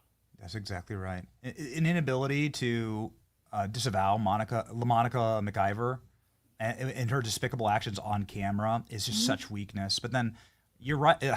Democrats have 20 extra seats because of criminal aliens. Well, and not only that, Benny, we got a problem in Wisconsin. That Supreme Court justice won in Wisconsin. So the Wisconsin Supreme Court is controlled by the left now, and they have filed a lawsuit to basically change the district lines in Wisconsin. We'll lose 2 House seats on that. And the same thing can happen in North Carolina, because now the North Carolina Supreme Court is left. It's held by the Democrats, and all they need is a lawsuit in North Carolina, and they can redraw district lines in North Carolina, and we will lose more seats just by Democrats controlling those state Supreme Courts. Republicans are so unbelievably weak. We don't use this word to describe anyone in Congress or serving. We'll use it to describe Marjorie Taylor Greene. Fearless. She's a fearless. She's fearless in how she speaks. She's fearless in what she does, and she actually delivers for the American people. Please follow her. Make sure that we're giving power to those who fight for us. 1.5 million Americans follow Marjorie Taylor Greene. Millions across all social media platforms. Make sure that you're, again, giving power to the people who are fighting for us. And she does have the most epic cover photo there of anyone in Congress. You and Tucker and Trump at the golf. That's my politics. That's the spectrum. This is the allowable spectrum of politics. Right. That's it. Godspeed, Congressman. Thank you, Thank you. Congresswoman. Thank you so much. Thanks, Benny.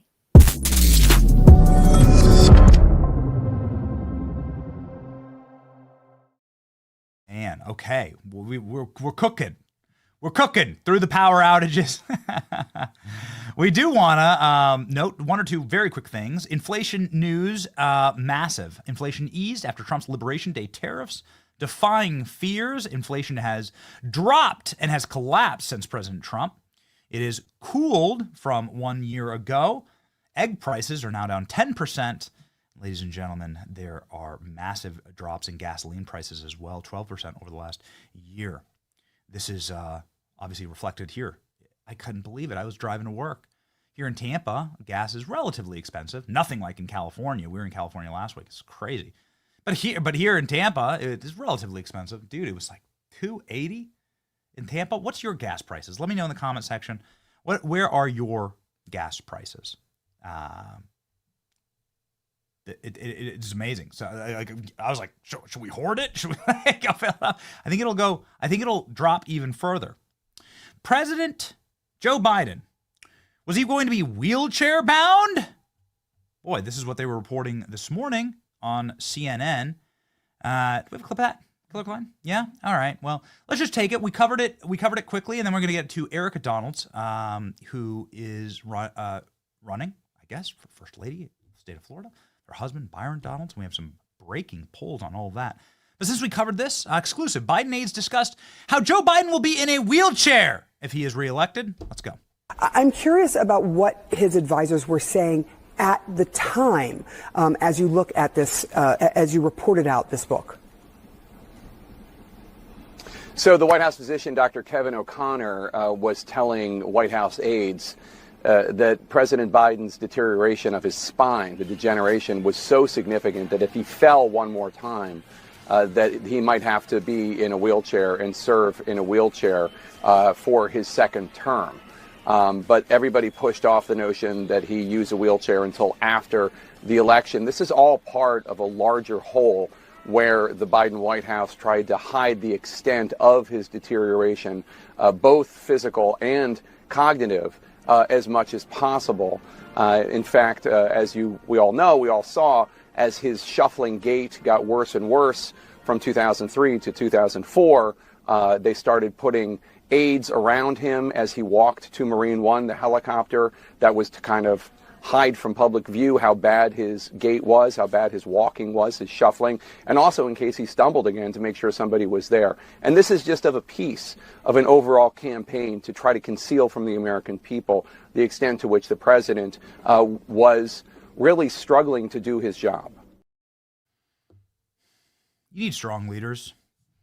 You can't have people that are in like, it's one thing, like the governor of Texas, for instance, he's in a wheelchair. He's been in a wheelchair since the 80s, I believe, when a horrible accident, a tree hit his spine while he was out jogging. I'm not trying to, this isn't a knock on that. This is a knock on Joe Biden's in a wheelchair because he's infirmed in the skull. He's infirmed. He has clearly a neurodegenerative problem in his brain where his brain doesn't work. His body doesn't even work. Parkinson's, dementia, something. You must have strong leaders. You have to have strong governors. What do you think of the governor of Texas? His name's Greg Abbott. I had a lot of people from the Texas government on the program. Have we ever had Greg Abbott? Let's book him. Let's see. Ladies and gentlemen, booked right now is someone who is running with her husband for governor here in the state of Florida. Her name is Erica Donalds. Her husband, Byron Donalds, has some brand new poll numbers that are pretty seismic. And Erica joins the program live now.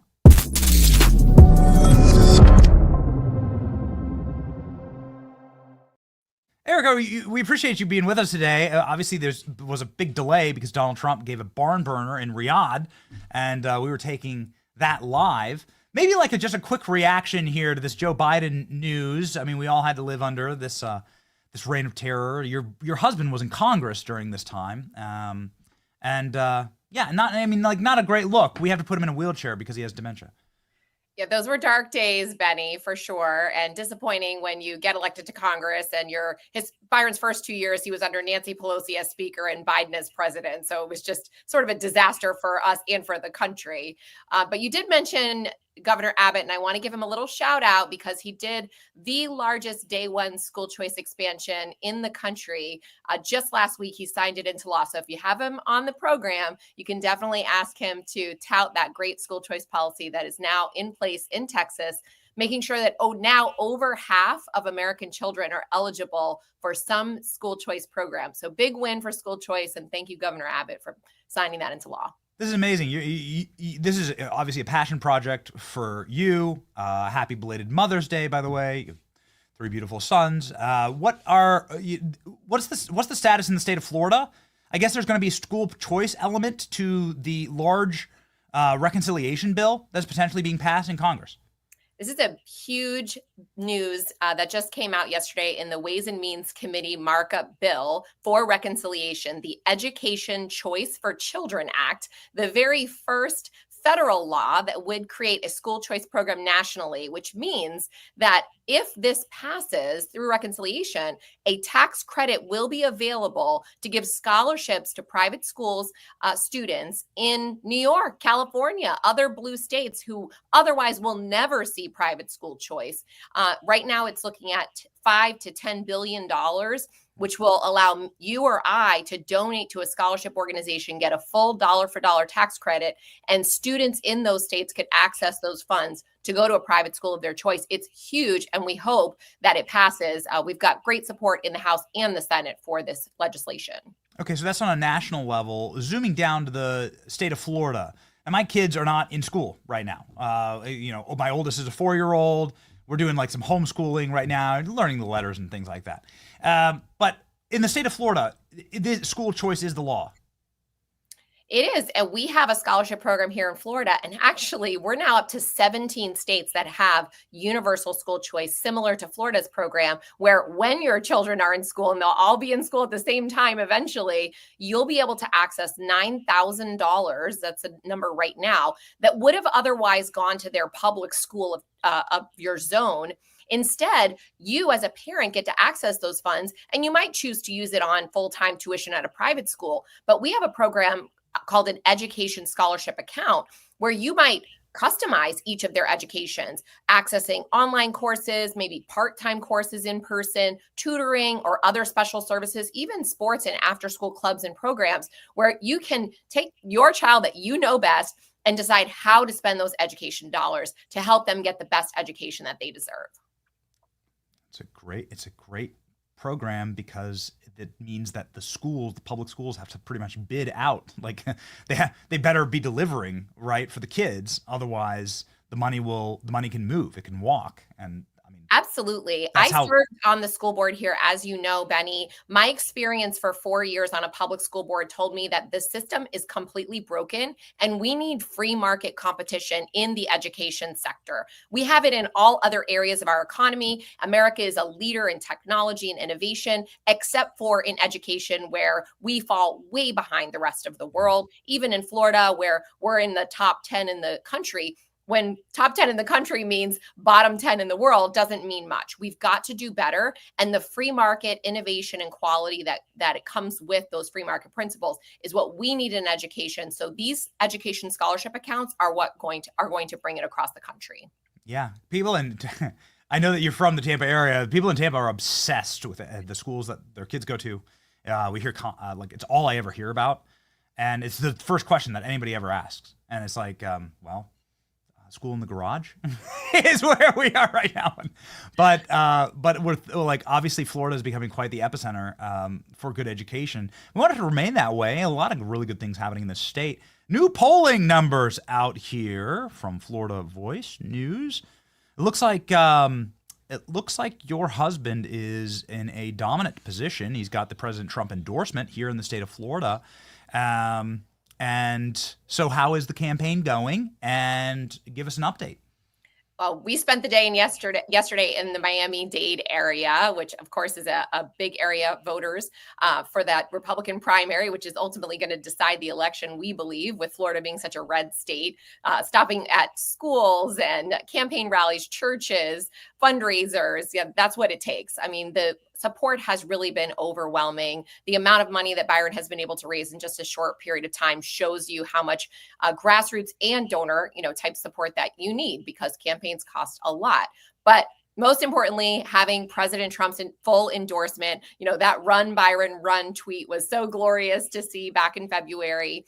We know that he has the full support of the president. The president has pledged to be behind him all the way to the governor's mansion. So that is something that really means a lot. And the polling that you mentioned, 62% of Republicans said that they would be voting for the person that Donald Trump endorses. So definitely means a lot to have both grassroots support, the support of the president, and the support of so many other leaders in our communities here across the state, our home state, which we're so happy to have you in, Benny.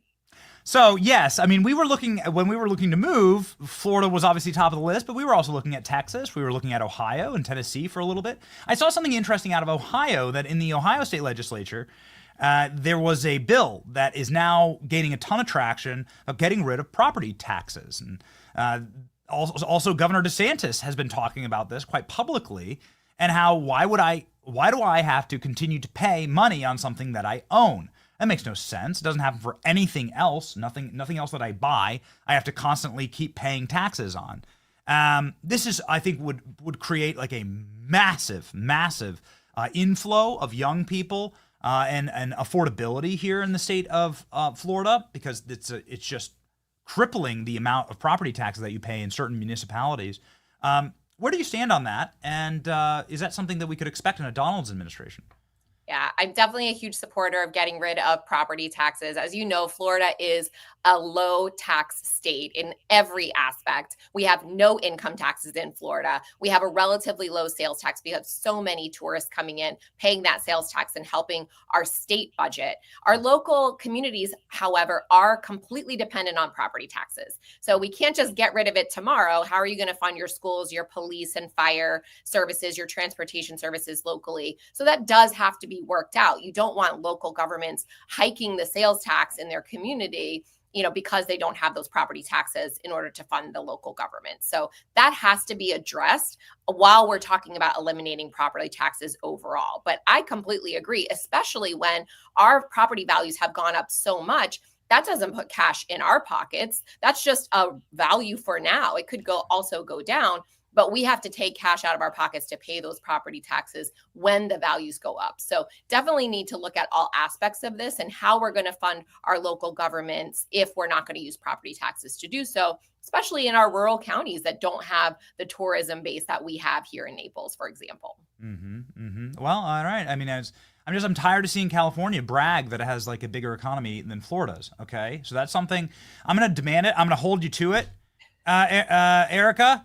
We're going to beat California. Californians, we have $4 trillion. Well, I checked on Florida. Florida's like above $2 trillion. And so that makes it the 14th largest economy in the world. And so, let's freaking go. We must beat California. It has to happen.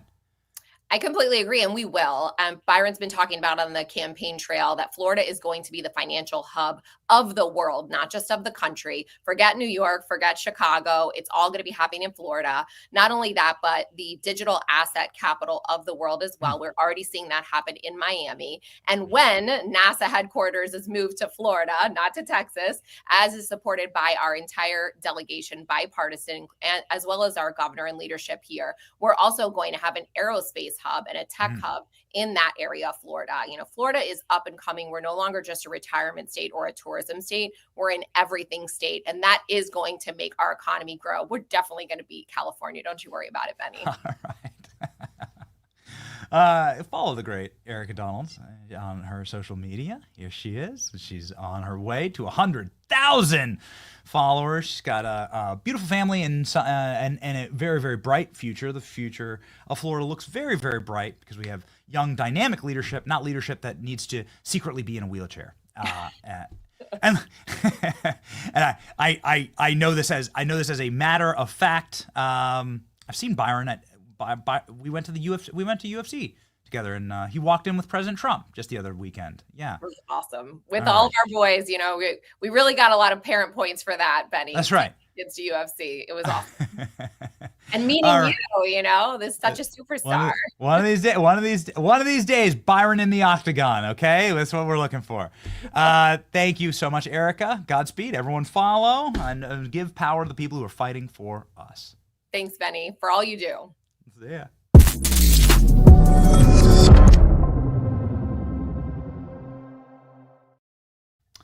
Man, Biden in a wheelchair. Jeez, how long until that happens? I don't know. It's gonna happen. It's gonna happen, right? Eventually. Oof, woof. It is rough out there. Sometimes you have shows that you kind of do on a prayer. So this is a good example. Today we were like, let's just go live. We're just gonna go live early. We're gonna hope that President Trump speaks at some point, right? The schedule is really loose on these things. It was like 90 minutes off actually from when he was supposed to speak. So we just kind of like, you just hope and pray, right? You do things on a prayer. And then when the power goes out in your entire studio, it's not our internet going off. It's not something we can fix. It's literally the power company shutting the power off. Well, it is something we're going to fix because we're going to put redundancies in here in the studio. But then you just keep praying. And I'm very glad that we were able to lock in, jump back online, and be ready to rock and roll. Here's President, you got to play that, Klein. Just a reminder of what we're due tonight. We're getting Trump and the sword. Trump with the swords. It's going to be the Trump sword dance. Ladies and gentlemen, our verse of the day from Colossians 4:6. Let your conversations always be full of grace, seasoned with salt, so that you may know how to answer everyone. Well, we certainly have our salty seasoning here in the studio, and we're certainly thankful for you. Again, as we've said, we're just deeply humbled by the journey here that we've been building, the providence of God, God's grace in all of this, and a reminder in every single show that Christ is King. Every single show, the verse of the day, and seasoned with salt. Man, that should be the tagline for the show. This should be this tagline for the show. Prepare for tonight. Donald Trump and the sword dance is going to be very interesting. Here he is. Here's Donald Trump doing the sword dance. This was last time he went to Saudi Arabia. This was about 8 years ago. And here's hoping more Trump handling some massive sword handed to him by some Saudi knight, I guess. whatever they would call him. Trump grabs the sword. That's too good. All right. And here he is, Dan. This is the original YMCA. This is the Saudi YMCA dance. All right. We're freaking back, boys. Exciting times. Thank you for rolling with us through it all. And we'll see ya. It's your boy Benny. Later.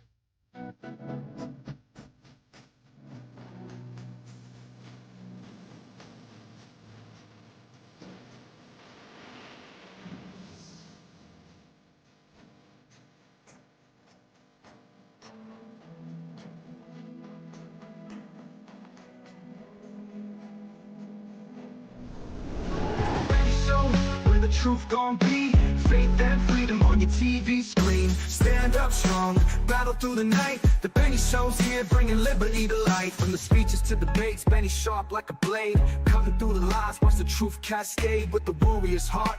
This man never fades. You know it's prime time when Benny invades. From saving the nation to stories untold, the Benny Show's a storm, see the truth unfold. Stay in the loop, let freedom take hold. Salting all the libs, soul never sold. It's the Benny Show, where the truth gon' be. Faith and freedom on your TV screen. Stand up strong, battle through the night. The Benny Show's here, bringing liberty to light. Liberty to light. Bringing liberty to light. Liberty to light.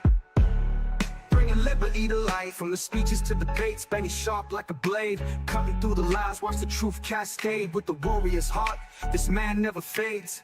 You know it's prime time when Benny invades. From saving the nation to stories untold, the Benny Show's a storm, see the truth unfold. Stay in the loop, let freedom take hold. Salting all the libs, soul never sold. It's the Benny Show, where the truth gon' be. Faith and freedom on your TV screen. Stand up strong, battle through the night. The Benny Show's here, bringing liberty to light. Bringing liberty to light. Bringing liberty to light. Bringing liberty to light. Bringing liberty to light.